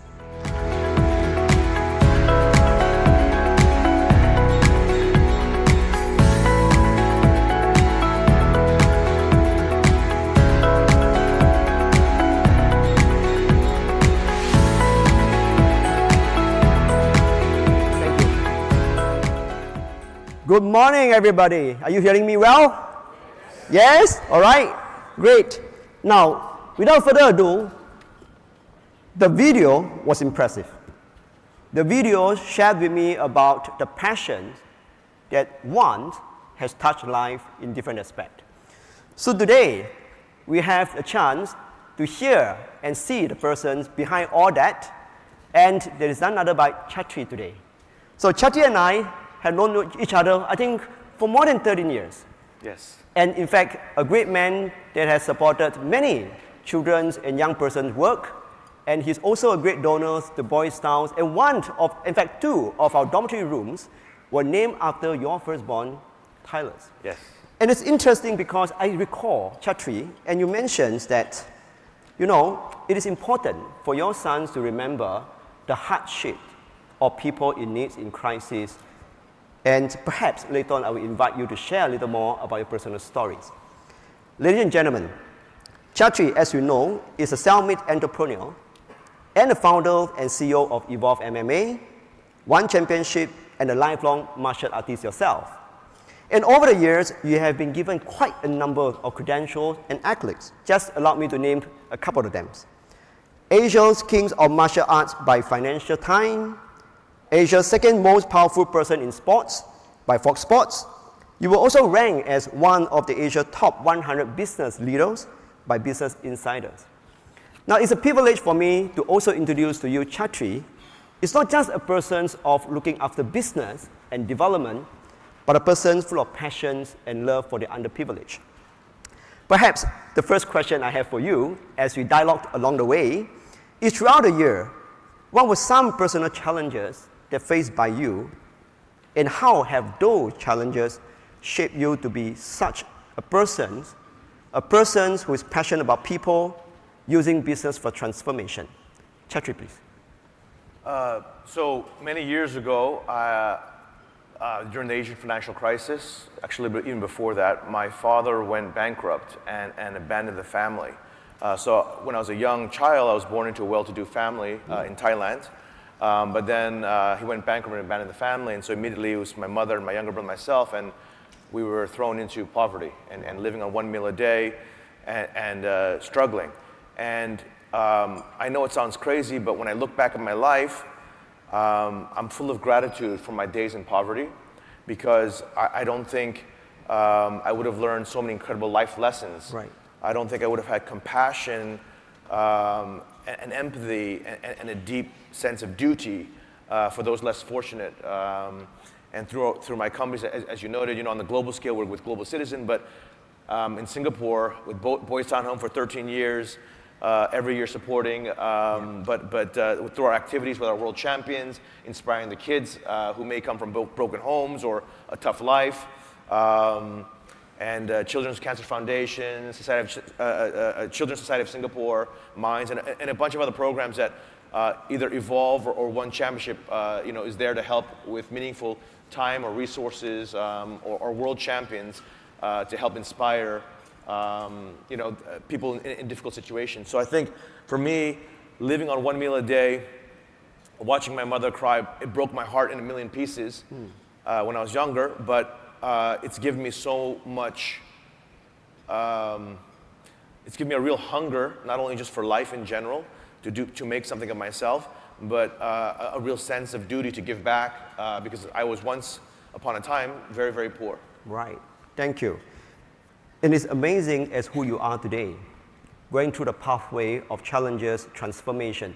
And I want to capture the absence of transformations. And as a leader, and many of us here who are representing the social service sectors, and they are leaders themselves, and one of the things that come to my mind would be, how would your personal value, your personality, in fact, influence your business model? And in fact, how would that be as a form of transformations, as I use the word right now, going through the personal challenges before that, and using that as a tool, as a platform to change and to impact life. Your personality, your value, how that drive your business model, your business successes. So I think every leader, we all have the opportunity to change the world that best reflects who we are as people. And you know, I know a lot of people think One Championship is a fighting organization, and what does that got to do with charity and not-profit and helping others? You know, 12 years ago when I wrote down the business plan for One Championship, I wrote down the mission. And it took me many days to write down the mission because I wanted to reflect who I was and my values. Our mission since day one at One Championship has been to unleash real-life superheroes who ignite the world with hope, strength, dreams, and inspiration. It's not about making money. It's not about the highest TV ratings. It's not about putting on the biggest fights. Yes, we do all of that. But for me, the DNA, the ethos, the driving force of One Championship, even to this day, is unleashing real-life superheroes who have overcome tragedy, adversity, poverty.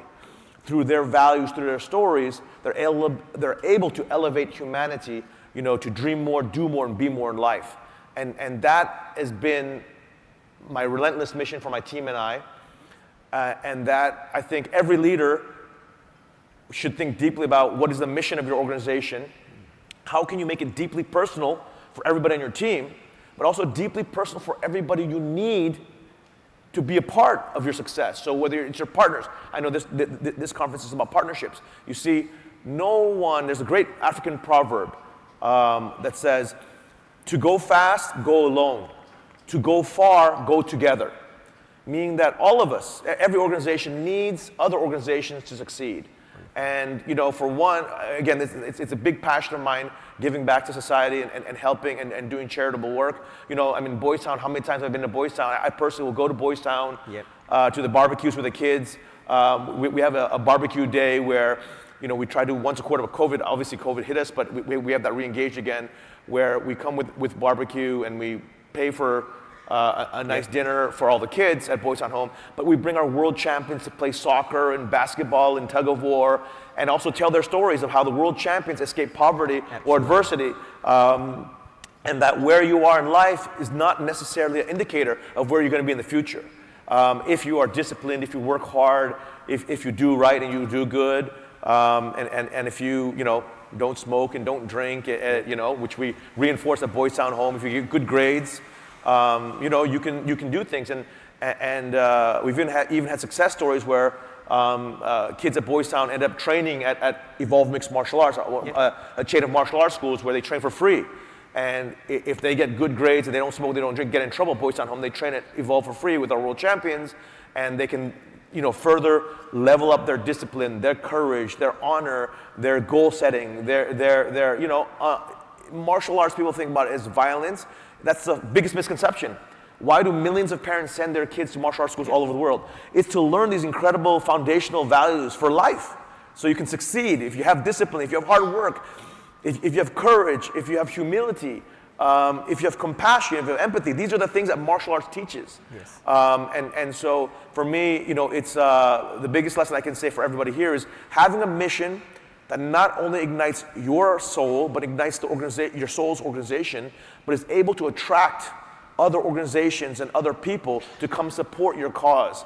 You know, if I think One Championship for us, if we didn't have such a deep-rooted ethos of unleashing real-life heroes, I don't think we would have been able to scale around the world, have a crazy fan base, you know, millions and millions of fans all over the world, draw inspiration. I'll tell you a story. At our Singapore Indoor Stadium event just in August, just past August, you know, almost a year ago, I was walking out of the stadium after the event, and a young boy came to me, in his maybe early 20s. And he goes, sir, can I have a photograph? And I said, of course, you know, because the fans always ask for photos. And before he took a photo, he said, sir, I want to show you something. He lifted his shirt up, and he had all these scars. And he goes, 6 years ago, I had stage 4 cancer, and everyone thought I was going to die. But then I saw a video of the life story of Stamp Fairtex, one of our heroes, and how she overcame poverty, abject poverty, and bullying, and a lifetime of trauma to overcome all of that to become, because of her fighting spirit, become a world champion and become a success in life. And that is his biggest hero. And I had tears in my eyes, you know, and I hugged him. He says, I'm cancer-free because of one championship. I decided when I saw Stamp Fairtex, I was going to fight. Right. Those kind of stories for me always move me, because that is what one championship, people cannot see what we're doing. Yes, again, there's beautiful martial arts and world champions and all the glitz and glamour and the lights and sound, but at the root of it is human stories that can inspire people, whatever their circumstances are. And that is the ethos of One. Wonderful. And I believe that the part that captured my attention is not just about the business and the profit, but it's using it as a platform for life transformation. And the story you just shared actually symbolizes a lot towards the audience who are here working to transform life. And you know it's challenging. And yet I want to applaud that you're not just a donor, came to Boys Town and say, come on, let me give you some money. But in fact, you supported us throughout the whole journey of the past 13 years. And I think that is amazing. And I'll share something that perhaps the audience didn't know, that Chatri will bring his team and champion to visit Boys Town. And he will always give an inspirational speech to the boys, and not just about doing good, but doing great. And there was a time that the boys came to me and said, I don't know about this person, Chatri, but I really like the speech. I really like the part whereby my life is challenging, but I could be transformed. I need an opportunity. And in fact, all the leaders here were giving an opportunity, in fact, to transform someone else's lives.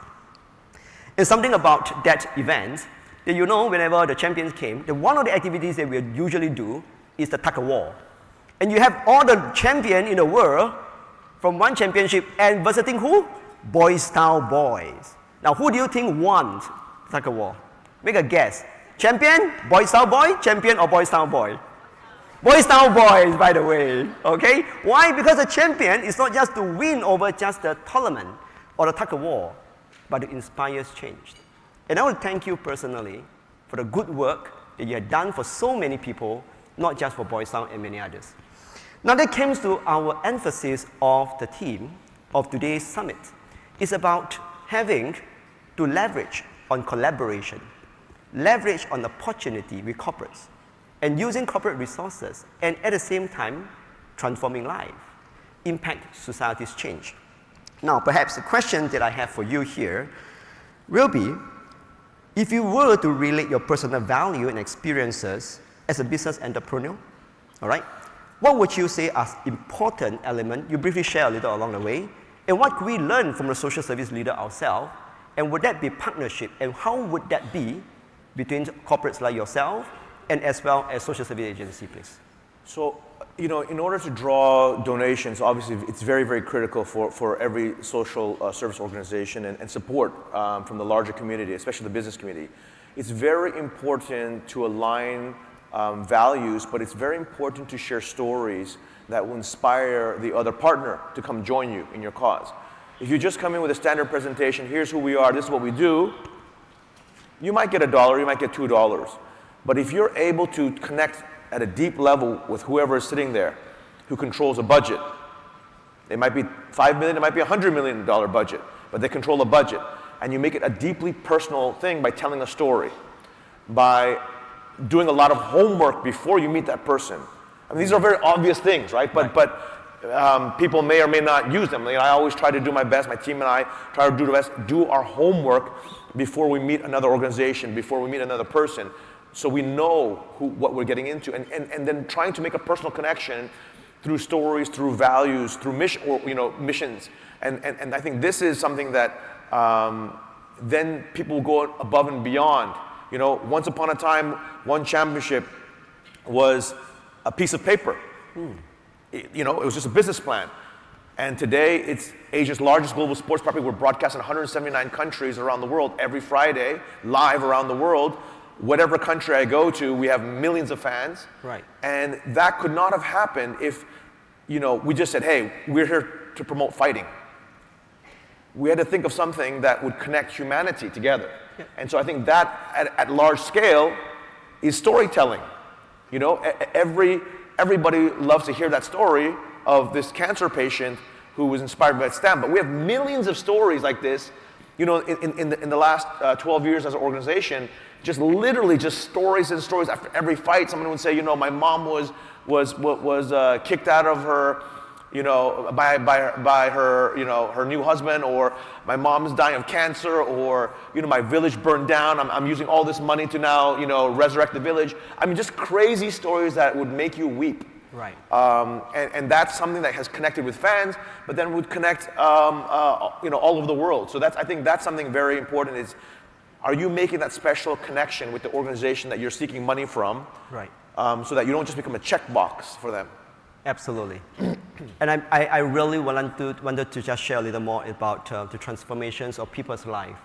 As you mentioned, there are lots of stories, and the good work behind the stories are amazing. And that I would say that the corporates and the social service agencies do a fantastic work together. We are depending on resources, and we should approach corporates in terms of support. And you rightly mentioned about storytelling, capturing the essence and also the impact that our social service agencies has been able to generate over a period of time. Now, this is a dialogue. I share a personal experience with you, Chatri. I don't know whether you know about that I used to be a resident myself at Boys Town.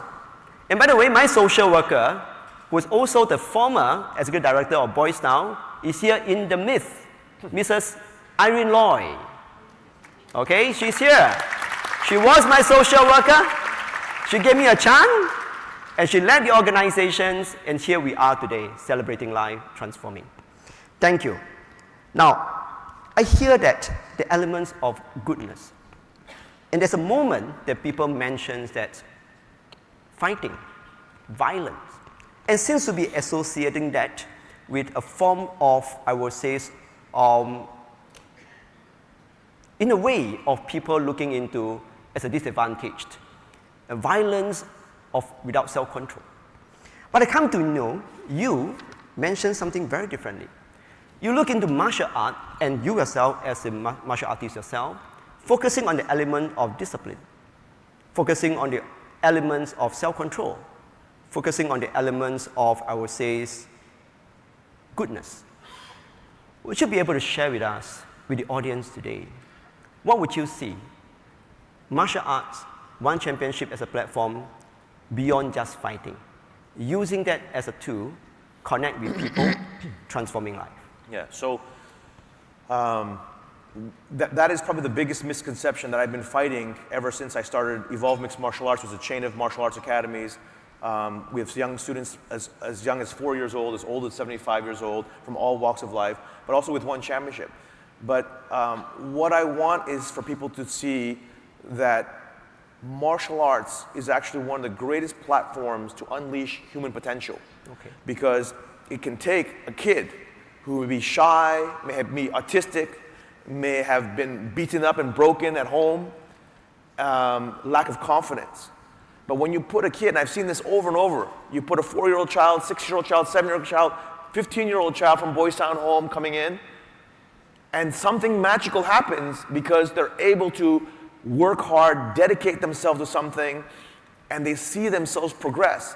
And instead of becoming a victim, they realize that they're empowered to be a superhero. And this happens a lot with kids who get bullied when they're young, they're small, and you lose your self-esteem, you lose your confidence, and you become withdrawn. But with martial arts, you literally, it's like Superman, you can wear a cape, because suddenly you realize I have the power to defend myself. But how do I want to use this power? And what have I learned from martial arts? And so for me, this is, you know, and it's still a struggle all over the world when I go around. You know, people are like, oh, it's about fighting, it's about violence, and I explain to them, no, I've been doing martial arts for 38, 39 years. I still train every day, every day. Wow. It gives me, you know, so much in my life. It's the foundation of my life. You know, it's why I escaped poverty, because martial arts, you know, forged in me a warrior spirit. It gave me a fighting spirit. And if you think about life, okay, life is really just a fight. It's a fight for our dreams. It's a fight for our loved ones. It's a fight for our values. It's a fight to help society. It's a fight to help anybody. So this fighting spirit is a very important thing, as long as you said, you use it for good. Yeah. And so I've been very lucky with my team and I that we've been able to spread the beauty of martial arts.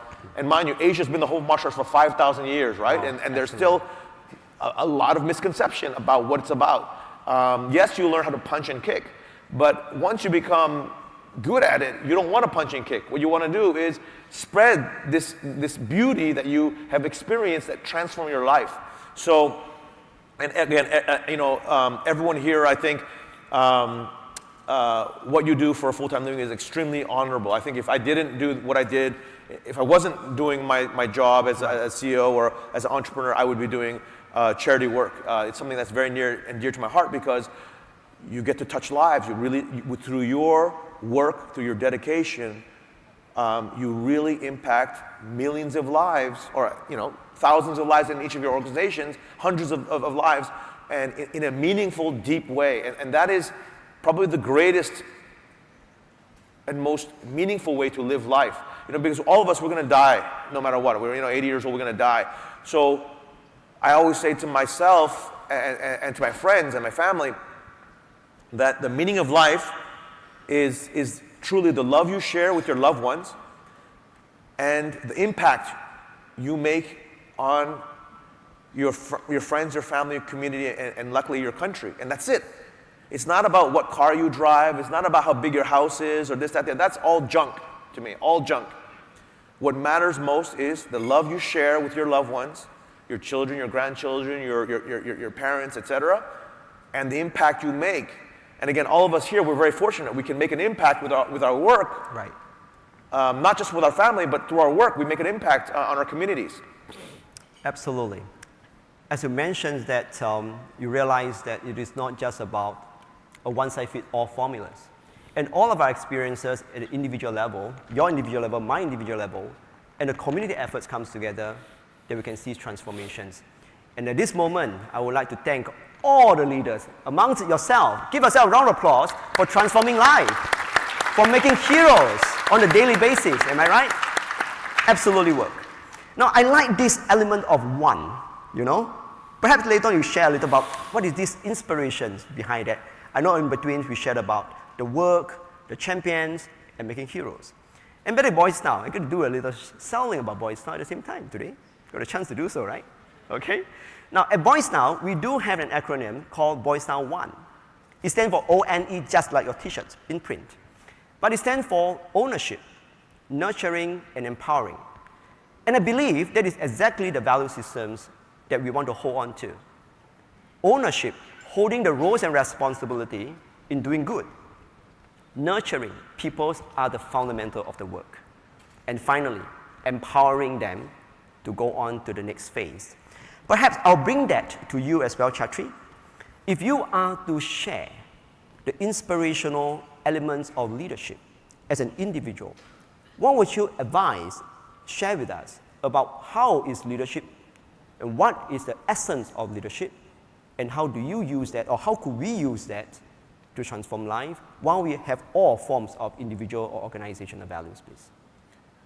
So before I speak about leadership, I want to say that I'm still a work in progress as a leader. You know, I make many mistakes, I have many flaws, but I do try my best, you know, of course, as a leader with a set of vision and a strategy, a bedrock values of the organization, and you have to live it. You can't just talk about it. It can't just be a piece of paper on a whiteboard. You have to live it as a leader. But I think another very important thing about leadership is, and it's very hard, it's a very, very delicate balance, it's you have to worry about inspiring greatness in your people in your team, but at the same time, you have to uphold everyone to a certain standard of excellence. And why I say it's very difficult is because inspiring greatness is a positive attribute. upholding standard of excellence is not always a positive attribute. Absolutely. There's times when you have to, you know, reprimand or hire or fire or whatever it is. And so being a leader requires you to truly understand what is the vision of the organization, what is your strategy that you've set for the organization, you know, what are the bedrock values of the organization, and as a leadership team, are you living those values so that it's very authentic to the organization, and both internally and externally. Again, then inspiring greatness. I think this is probably the most important thing for a leader, is making sure that you understand your people and you know what drives them. Because when you know what drives your people, then you're able to inspire greatness. If you don't know your people, it's very hard to inspire greatness, right? But that's why the hiring process of your organization is very important. Always, at One, we always, and at Evolve, we hire for values. You see, you can teach someone skills, but you cannot teach someone values. Right. By the time they're 25, 30 years old, they're either a high integrity, hardworking, humble person, or they are arrogant, liar, cheater, whatever it is, okay? And so as an organization, what you obviously want are people with the right values for your organization. And another thing, you want to make sure they're joining the organization for the right reasons. Right. So I always look for this, are they joining One Championship because of the fame, the glory, the money? Or are they joining because they truly believe and want to be part of our mission of unleashing real life heroes who ignite the world with hope, strength, dreams, and inspiration? And so we always try to hire for that. Of course, experience matters, because some jobs you really do need a skill set and you need experience. So we do look into that, but we really care about values before anything else.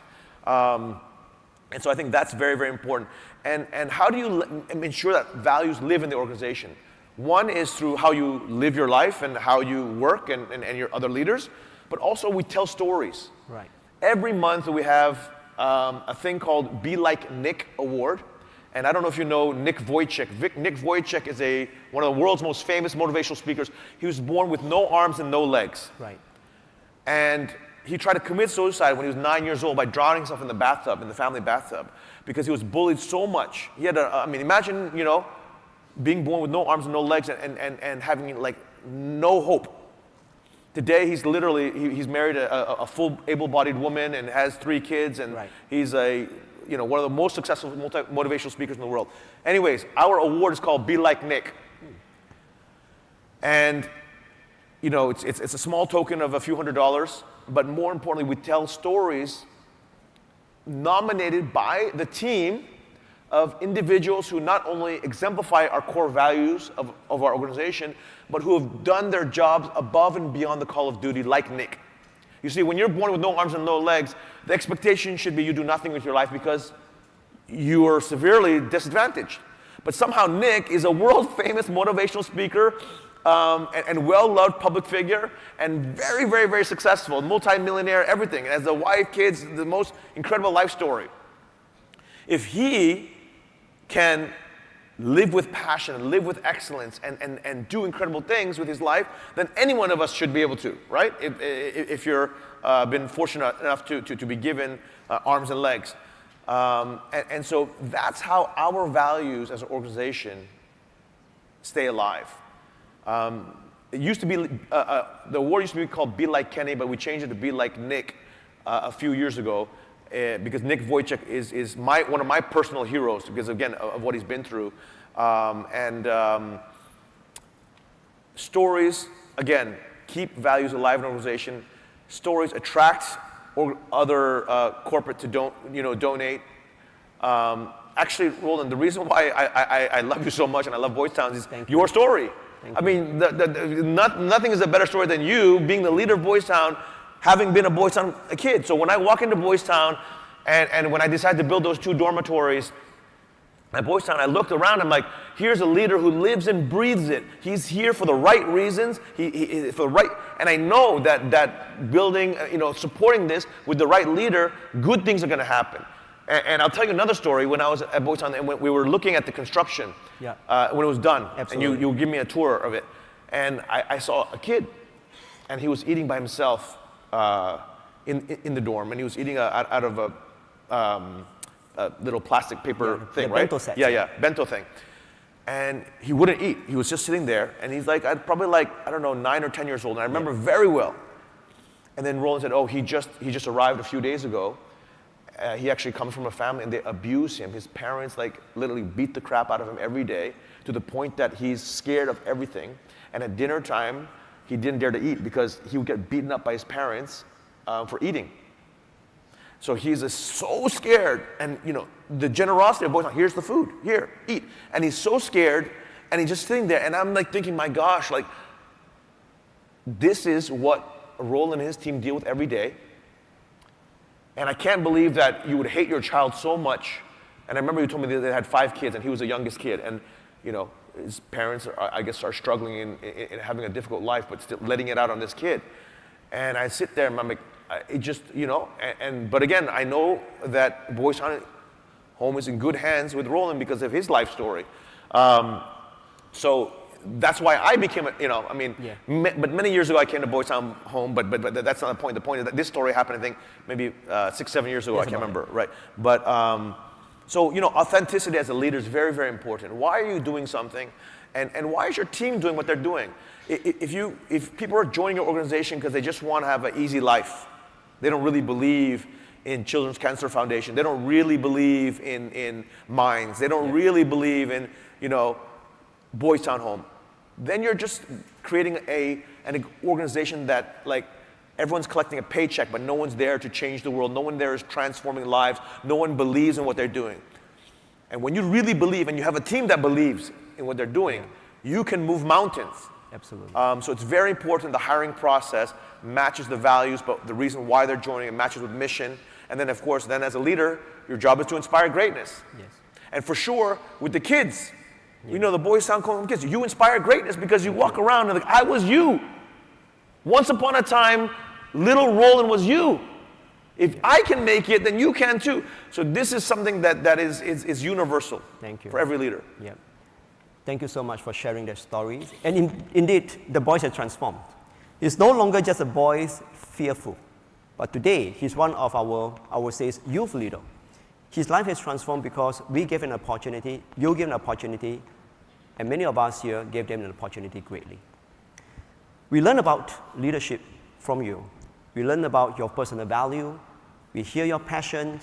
We thank you for your contributions from Boys Town perspective. What is your dream moving forward? Now, there could be 2 aspects. One of it is the growth of the organizations. Later on, there's a slide that we're going to show on screen in a short while. And your personal dreams. Would there be a situation whereby these 2 can come together? Or even if at once, as you rightly mentioned, what would that be for you? Where do you see One Championships moving forward? You have grown tremendously under your leadership. What about your personal dreams moving forward as well? And that will end the sessions in a while. Chatri, please. So I've been very lucky in life that I've experienced both poverty and wealth.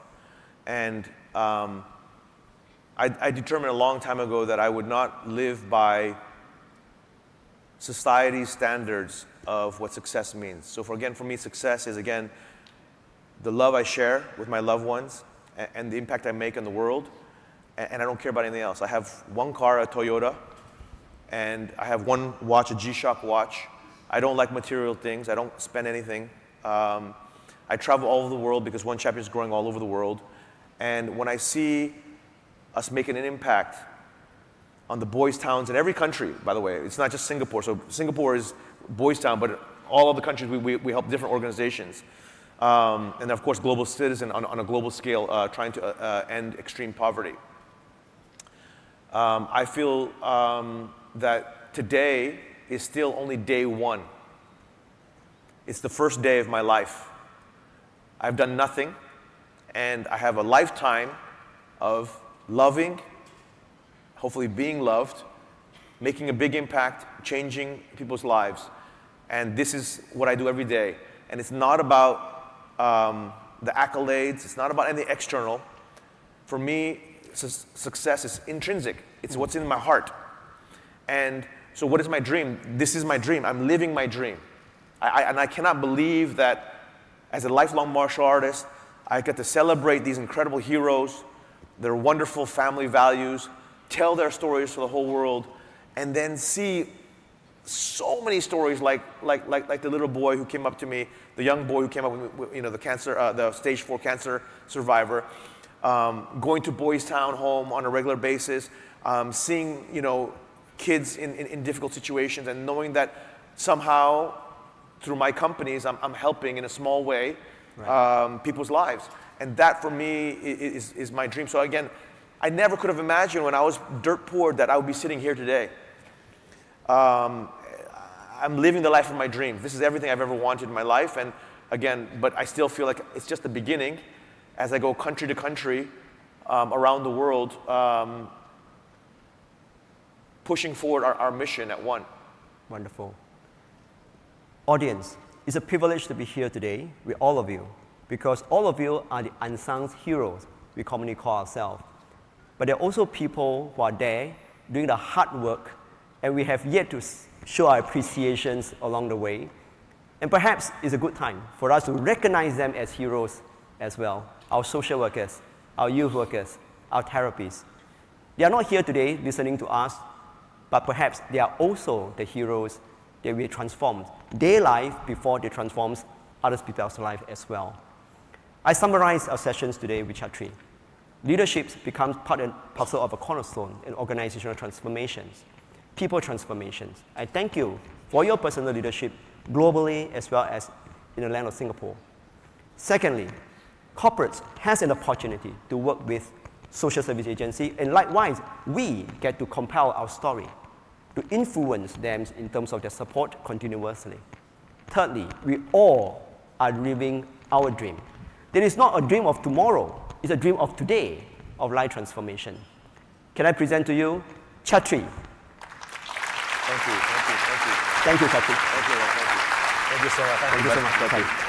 Thank you so much. Thank you. All right. This is this. Thank you. Thank you very much, ladies and gentlemen. Roland, Boys Town, and Chatri from the One Foundation. Thank you very much. Thank you. Thank you for your personal sharing. Thank you for your stories. And personally, I do believe in stories, in the work I do on a daily basis. It's all about telling stories. And I do encourage all the social service agencies here with us today to get your stories out. You need to and you must not just tell your stories, but share your stories widely. That's the only way, not only do you get support, but to get your work out to the public. So again, very insightful comments and stories and dialogue from Chatri and Roland. Throughout the morning, we've heard from Anita, we heard from the Minister, we heard from Ho Kwon Ping, we also heard from Chatri and Roland just now, their thoughts and their aspirations for the sector and the work that is being done in the sector. We also had artists who, through their music, through the work that is being done, they've shown you through music and song. And through all of this, we've actually forged a collective experience as one ballroom and as one sector. And so now we'd like to invite you to join us in piecing all of these elements together so that they can be applied in your organization's work, maybe in your family as well, in your personal lives too. But when you're doing the work at your organizations, it is about putting the service users at the heart and the center of everything we do. I truly believe in that. So I hand over the time now to Ms. Tan Lee San, who is CEO of National Council of Social Service. She'll be moderating the panel discussion with Mr. Muhammad Azri, Chairman of Muhammadiyah Welfare Home, and also Ms. Eileen Ng, who is Chief Strategy Officer of Montfort Care.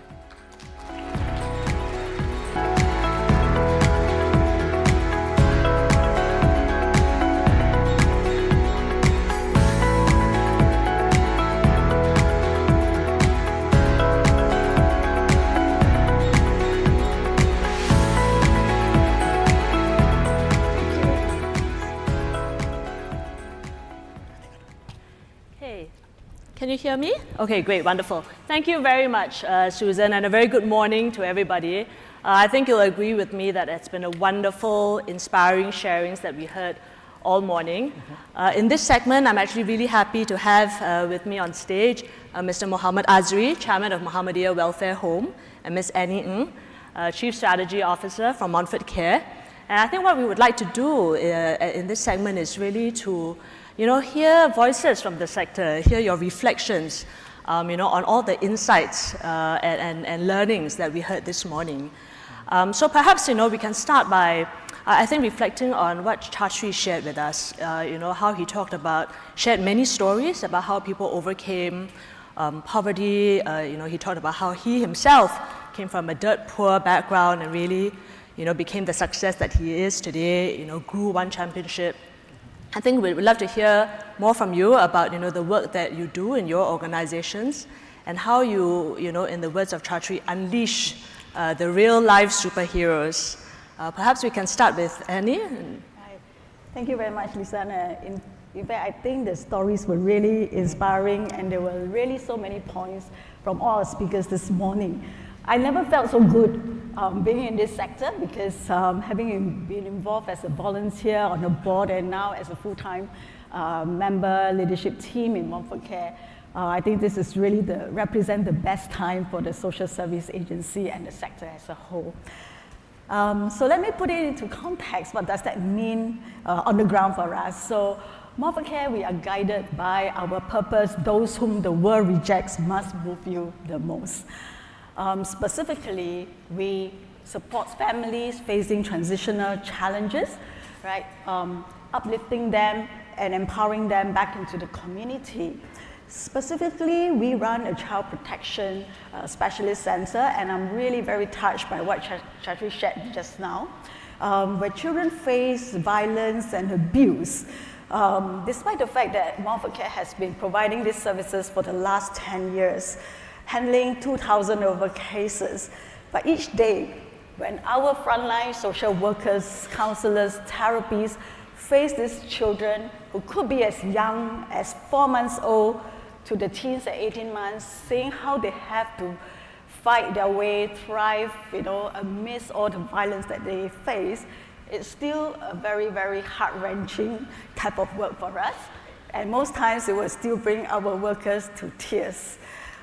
So there's really no words to describe the work that we do, but I think that brings a lot of hope for the children that we come across. Yeah. And to the other spectrum, we are also very involved in the seniors through our Good Life by Montfort Care program. And with thanks to our AIC friends here as well, Casey and the leadership team. As you know that Singapore is moving into the super age society. We are also really, Good Life is a program, a vision by our founder, Samuel, and he believes strongly in we need to alter the perception of aging, the perception of seniors. How do we move our seniors from being seen as recipients of services to being contributors and active contributors? And I think many of us, including myself here, right, we are aging at some point in time or already in that target segment that we are in. And I think that's how we will really be touching the lives of seniors to the end of life. And I hope that everyone here in this room can join us in this journey. Those whom the world rejects move you the most. Thanks very much, Eileen. I think you do really important work in terms of empowering the lives of children, youth, and all the way to also making sure that our elderly are empowered and live lives of dignity. I think that's wonderful. Azri, would you like to share with us a little bit more about what Muhammadiyah Welfare Home? Sure. First of all, I would like to say hi to everyone. It's nice being here again in the summit to see many familiar faces that gone through this hardship or this what you call as sacrifice to provide the best care for our community. So maybe I share a bit about Muhammadiyah Welfare Home, or we can say MWH in short. We are 24/7 residential care, quite similar to Boys Town, the work of Roland. We take care of children, but in particular boys. Our profile are those children who are neglected, abused, homeless, some are juvenile offenders, and also some are under family guidance order, or we call previous back then BPC, Beyond Parental Control. So the services that we do, we provide care and shelter for them. We provide case management, behavior intervention program, to instilling values through programs like art therapy, play therapy, music especially, it's important for their development.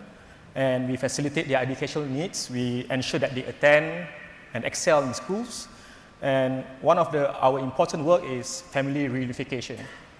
So we work with their families and guardians to ensure both parties are ready to be unified. So that's a bit of a glimpse at the work that we do in Muhammadiyah Welfare Home. Yeah. Thank you. I had the privilege of visiting MWH twice actually recently, and it's really an amazing space. And I love that you provide that space for your residents to also grow and learn and develop. I think one of the themes that has come through really strongly today is this issue of ecosystem partnerships. And I especially like how Mr. Ho Kwon Ping talked about that symbiotic relationship that we should have with corporates.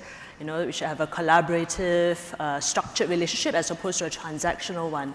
And I'd love to hear your experiences in terms of working collaboratively, whether it's with others in the sector or also with corporates. And importantly also, what would you say is a key ingredient for success in terms of these partnerships? Anyone? Okay. Start first. Okay. So at MWH, we don't do work alone. And we don't believe in doing work alone. We always look out for people to work with, or people will look for us to work with. It's either ways. Yeah. So it's the idea of partnership. And I can share some example of the partners that our work with them are quite memorable, not just for us as the one that running the home, but also especially for the boys. Example one is our partnership with Grassroots. It's very important.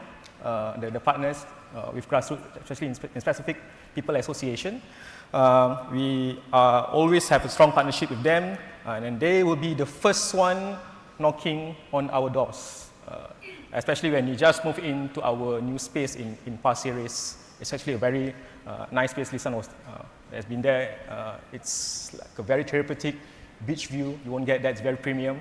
Hopefully, more of our children's home can have that kind of view, hopefully, or that kind of space. What value that the Grassroots provide for us is that they actually take care of us. Any issues that happen around the home, they will come to help and to settle. They are very gung-ho people, and they have networks to help us address all the issues that we have. And they also become the ambassadors to the home. So they speak on behalf of the home, they speak on behalf of the cause that we strive for.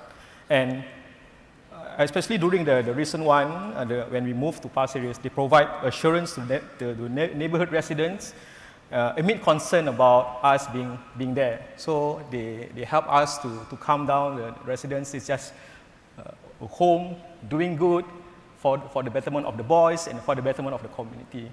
And the important one is they get our boys to join their program and have meaningful interaction and communication with the community at large. And that is very important for the development of the boys. Maybe one example that I can share.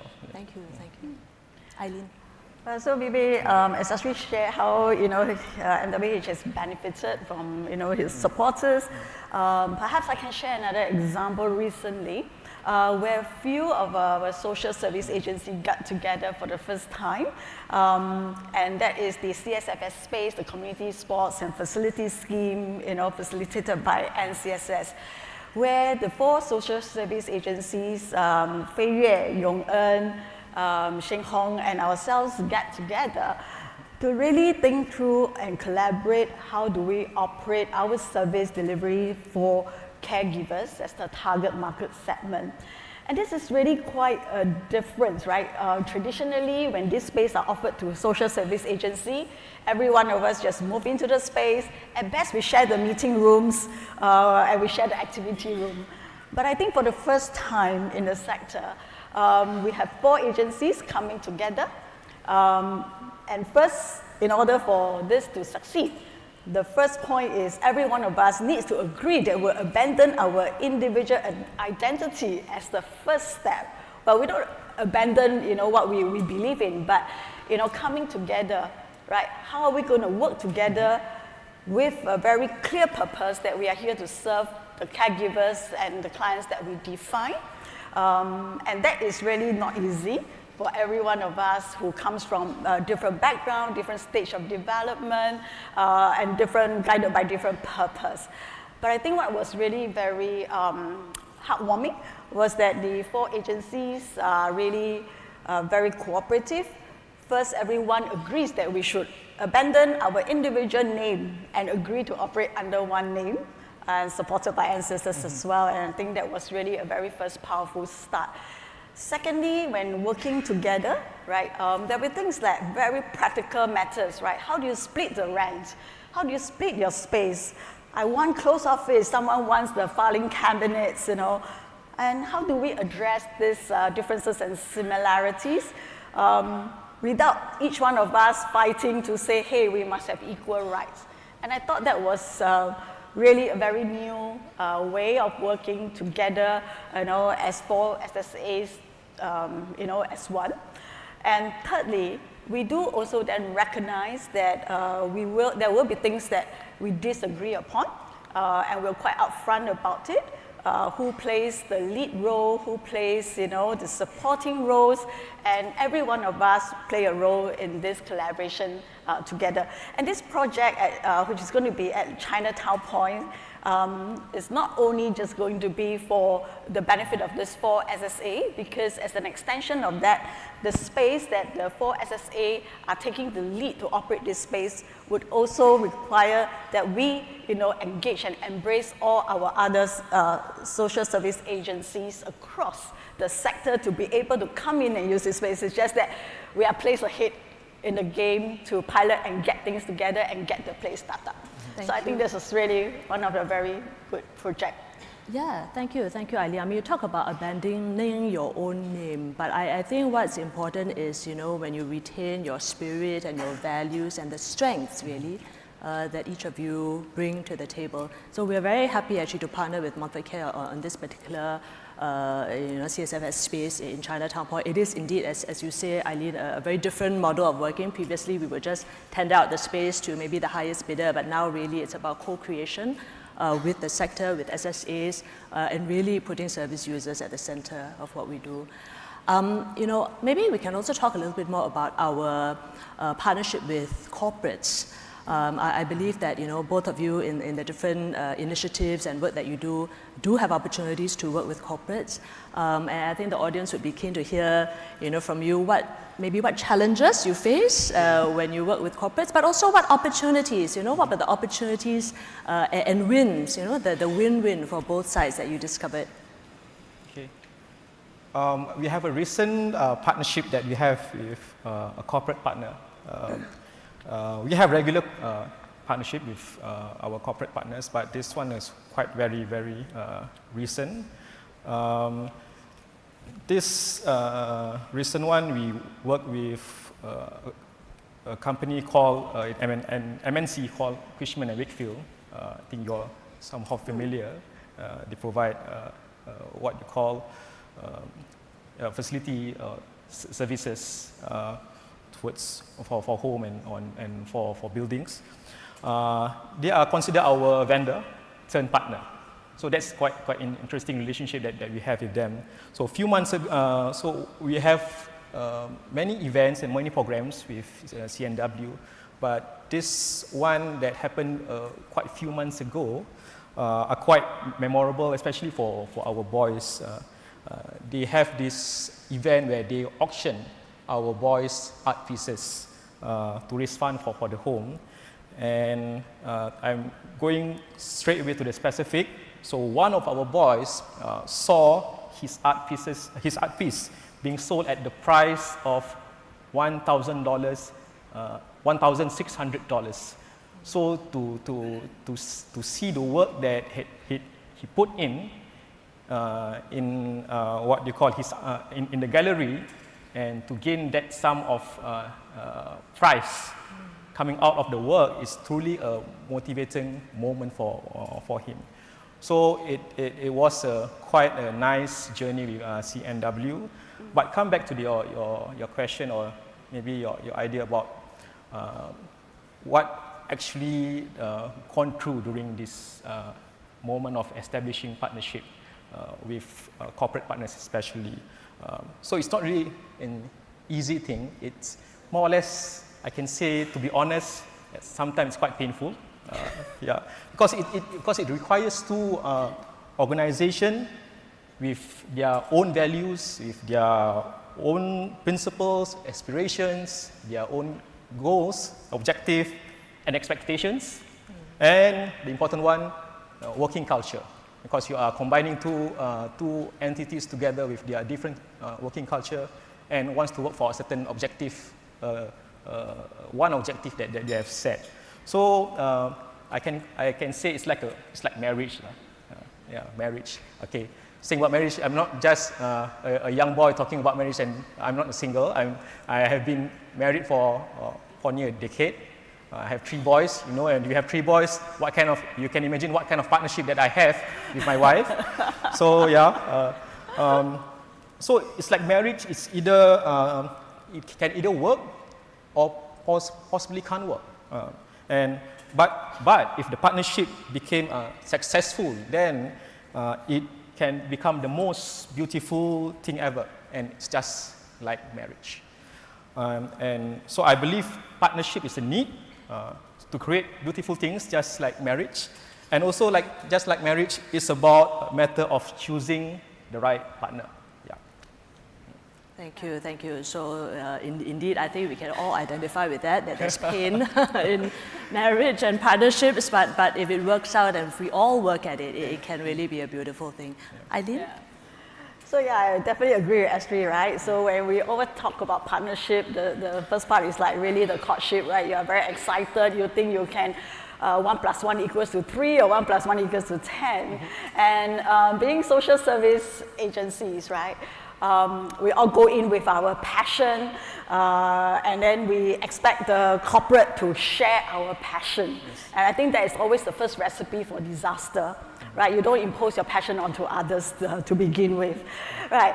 So what does that then mean for us? I think from a social service agency perspective, I would encourage all agencies to first have a clear framework, that clarity of what partnership means for you, and how does that help you to scale, you know, the work and the impact that we want to do, right? So then, to Ashley's point, is then identify the right partner. But this is, of course, always easier said than done, right? So, I think before you even go into talk about partnership, one, I think for SSA, we first need to reframe our own mindset and thinking. As SSA, we tend to have this deficit mindset. We think that we don't have money, we don't have resources, and then we think the corporate come in as our savior. But I think the world has really changed. And partnership, as what you have listened to the speakers this morning, right? We need to start to see ourselves as equal, right? Where we engage the corporate in this journey together with us. So, don't think that corporates are here to just help us. Understand that actually as social service agency, we can contribute tremendously to the corporate organization as well. And I myself come from more than 20 years of corporate life before I'm in a social service agency sector. So, I think this is the first culture shift or mindset shift for SSA that I would really encourage. Yeah. And secondly, is when you go into the partnership, have a clear framework.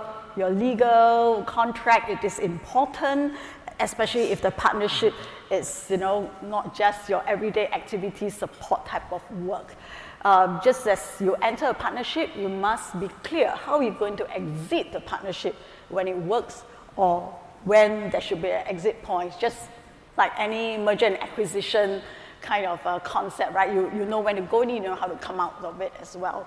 So I thought these two will be points that I want to share with everyone of the journey that we have also started on our own in Montfort Care.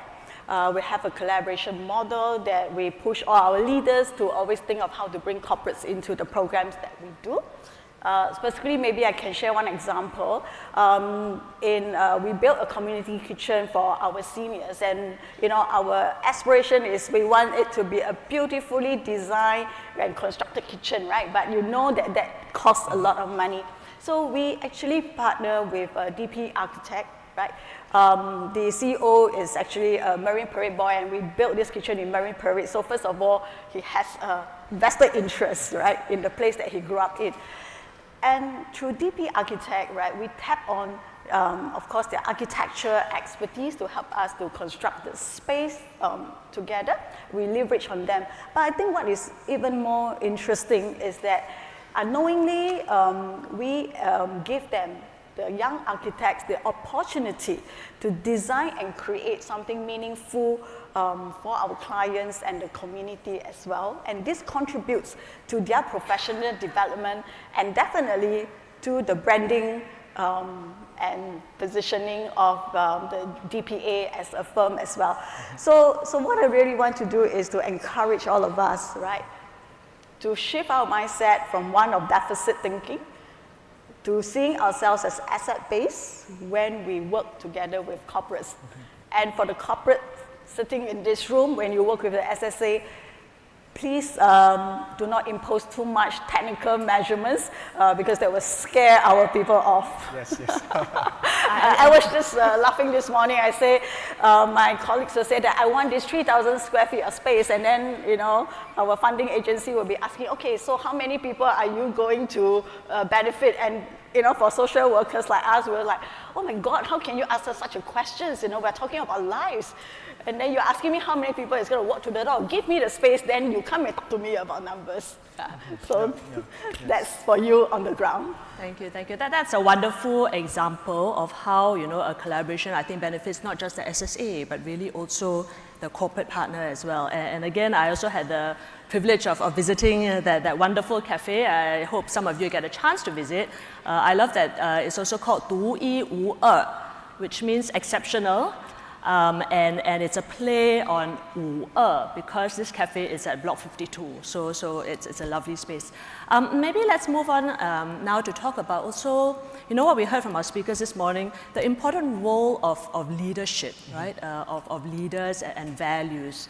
And maybe you could share with us a little bit more, how the role that leadership plays in terms of inspiring our staff and our organizations to go beyond themselves, to go beyond their boundaries. How do we convince our board? How do we also do internal change management? So Azri, of course, you're the chairman of the board at MWH, and Eileen, you're part of management. So I think it'll be very interesting to hear the different perspectives. Okay. Okay. Go ahead, Azri. Sure. And I think taking from the role of a board in establishing or managing partnership, one of the important role, and I put this as a priority, is to ensure that there's a culture to establish partnership in the organization.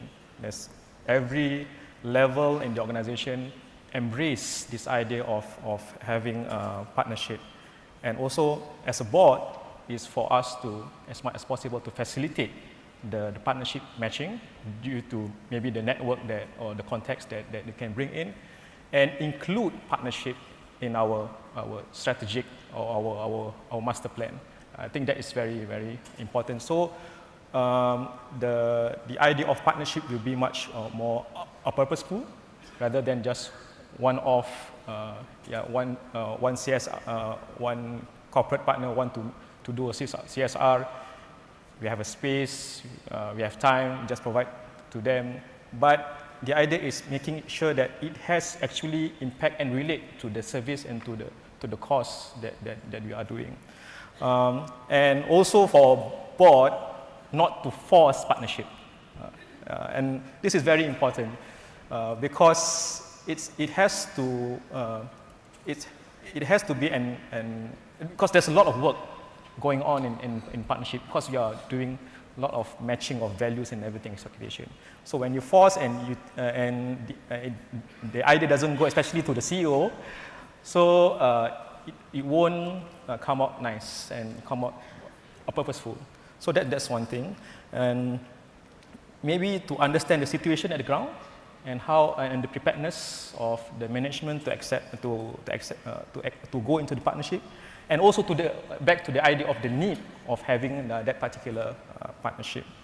I usually, maybe I'm not sure if my management is here, but I usually have a dialogue with them if we want to consider a partnership for a specific purpose for the home. Either or is either meaning it's not about winning the dialogue or the argument, but I think that the trust that we can instill if I believe that this idea of partnership will have impact and I get buy-in from the CEO, so it goes through and hopefully it has an impact to the organization and the work that we are doing. Yeah. Thank you.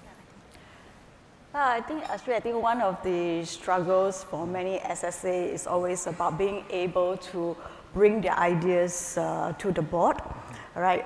Because I guess there's always that perception that they have to do a lot of justification, and sometimes because the board has so many people sitting there with financial, legal, strategic expertise, it's really quite a tall order for some of the agencies, management team or the staff team to be able to convince the board. So I think my ask of board members in the room is to, as what Astrid mentioned, trust your people, right, and to support and also understand that there should be room for failures, because if there isn't a room for failure, none of us would want to try anything. And the other second reality is that when we want to go into partnership, right, you are going to work with other organizations, and not everything can be timed and scheduled in accordance to board meetings happening, right? So I think that's another very challenging aspect, because usually budgets, I see Roland nodding his head, budgets and all needs to be presented, and then we have the audit process, and only certain board meetings that some of the agencies might be able to get approval. But surely when you go into a partnership, especially with the corporates move at commercial speed, right? For them, every day, all right, it's also that money opportunities that, and works quite differently from the social service sector. So hopefully that the leadership, whether board level or management team, appreciates this and give full support to the people on the ground that is trying to bring the idea. I hear you. Thank you very much. Glad to hear there's meeting of minds here among the board and management, so that's wonderful. So time flies when we're having fun. Maybe just one last question, which is, from both of you, one advice that you might have for SSAs in the room, and one ask of corporates. So maybe, Eileen, please go ahead. I think for SSA, I would say be brave, move forward. You can only grow with collaboration and partnerships, get other people to help you. In a commercial world, we always say when you want to expand your business, you use other people's money, OPM. So I think the social service agency should also consider really the partnerships, what it can mean to help us to scale. And one ask of the corporate, as what we mentioned this morning, bring us not just money, but open up your world of opportunities to the SSAs like ourselves. And what do I mean for that? For example, we are always looking for opportunities to second our people to learn new skills. Like maybe my social workers can learn from your marketing, experts in the corporate organization, some of these skills.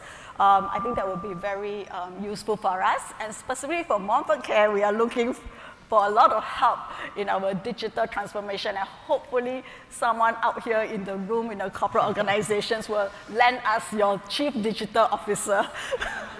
Thank you very much. Okay, hopefully there'll be many people putting up their hands after this. Okay. Azri? So I think for two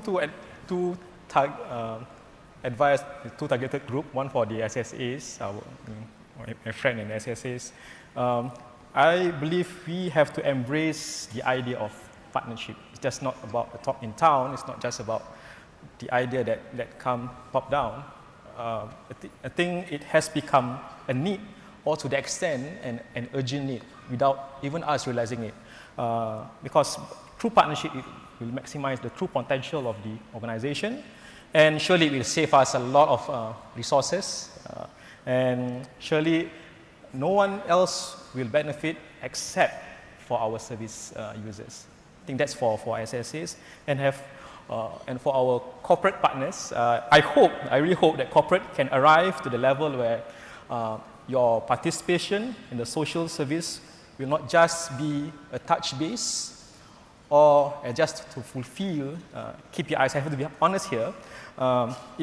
It needs to be a meaningful working relationship. It has to be a meaningful partnership based on values.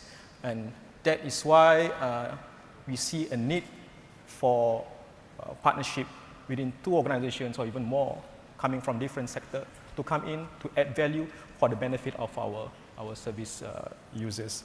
And I believe by strengthening the social service space together, especially with partnership, we will strengthen our economy, our community, and then strengthen our economy, and hopefully we will strengthen Singapore.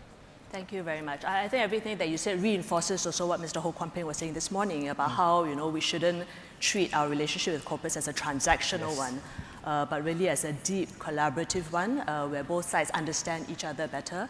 And you both spoke really about the importance of partnerships in terms of also ultimately everything that we do in this room is about putting our service users at the center of everything we do. And so it's through partnerships that I think we can get really innovative, collaborative solutions that also empower our users. And to that end, I'm going to sell a bit of koyok here, sorry.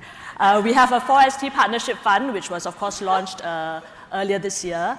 And we really welcome anyone with solutions, ideas that embrace these values of innovation, empowerment, collaboration to come forward. You don't have to be a SSA, but really the selling point of this fund, which we co-administer with Majority Trust, is really it's for anyone, for community organizations, ground-up groups as well. And of course, it could also include partnerships with corporates. I think we heard so much today about the important value that corporates can bring to the table, can bring to uplift our social service sector. We believe very strongly that really, corporates can do good and do well at the same time. I think we heard from Mr. Ho this morning, from Chatri, that really, I think it's really about looking back to your roots. What is the purpose of corporates, of the work that we do, of the work that corporates do? And really, by also giving opportunities to our staff and to our organization to give back to the community, enhances employee engagement, enhances the competitive advantage also of our companies while fulfilling social purpose. So to that end, Minister Anita mentioned that we are developing a sustainable philanthropy framework.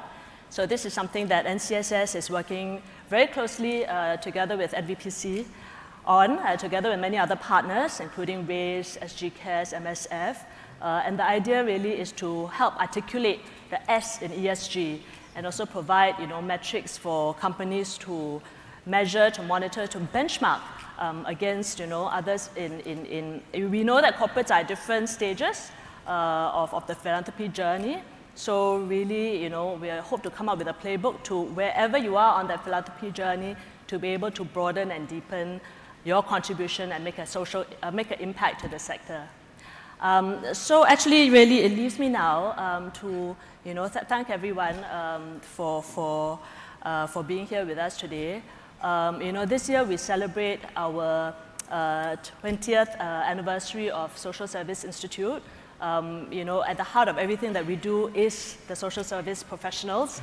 There will be an inaugural Tribe Festival, Social Service Tribe Festival in November, so do look out for it. We do want to celebrate this year with all our social service professionals.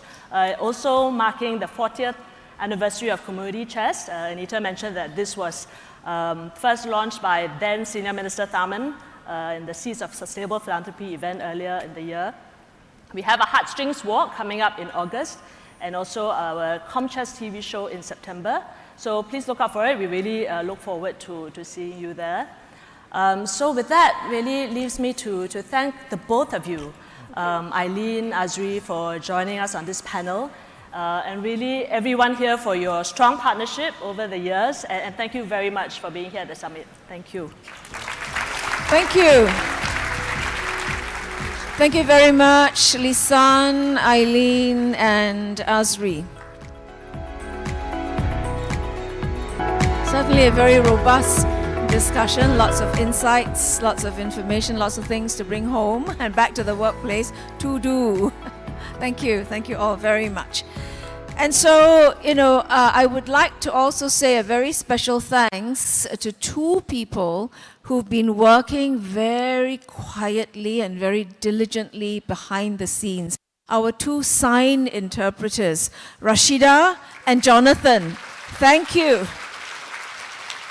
Thank you both very much. They've been absolutely amazing with prepared scripts they could prepare, but for all of us who've been speaking off the cuff, wow, their fingers have been flying. They have been amazing this morning. So really, thank you very much to Rashida and Jonathan. Again, yes. And so certainly today, I do hope that you've gained new insights and ideas from all the sharings that we've had so far since we started this morning at 9:30. Let's hope that we can continue to strive and to embrace transformation for a future-directed social service sector. I know that together, all of us, whether we work in public, private, or in the people sector, that we can collaborate and there can be synergy between all of us. At this point, I would like to take the opportunity to thank all our guests who've made time to be with us this morning. We want to invite them first to adjourn from the ballroom to the next part of our program. Our guests from table 3, table 5, 6, 12, and 13. Thank you very much for making time to join us today, and we do hope you will enjoy the next segment of our program as well. To the rest who are still in the ballroom, we still have a few things to take care of before we break you for lunch and before we head off into our AGM, okay?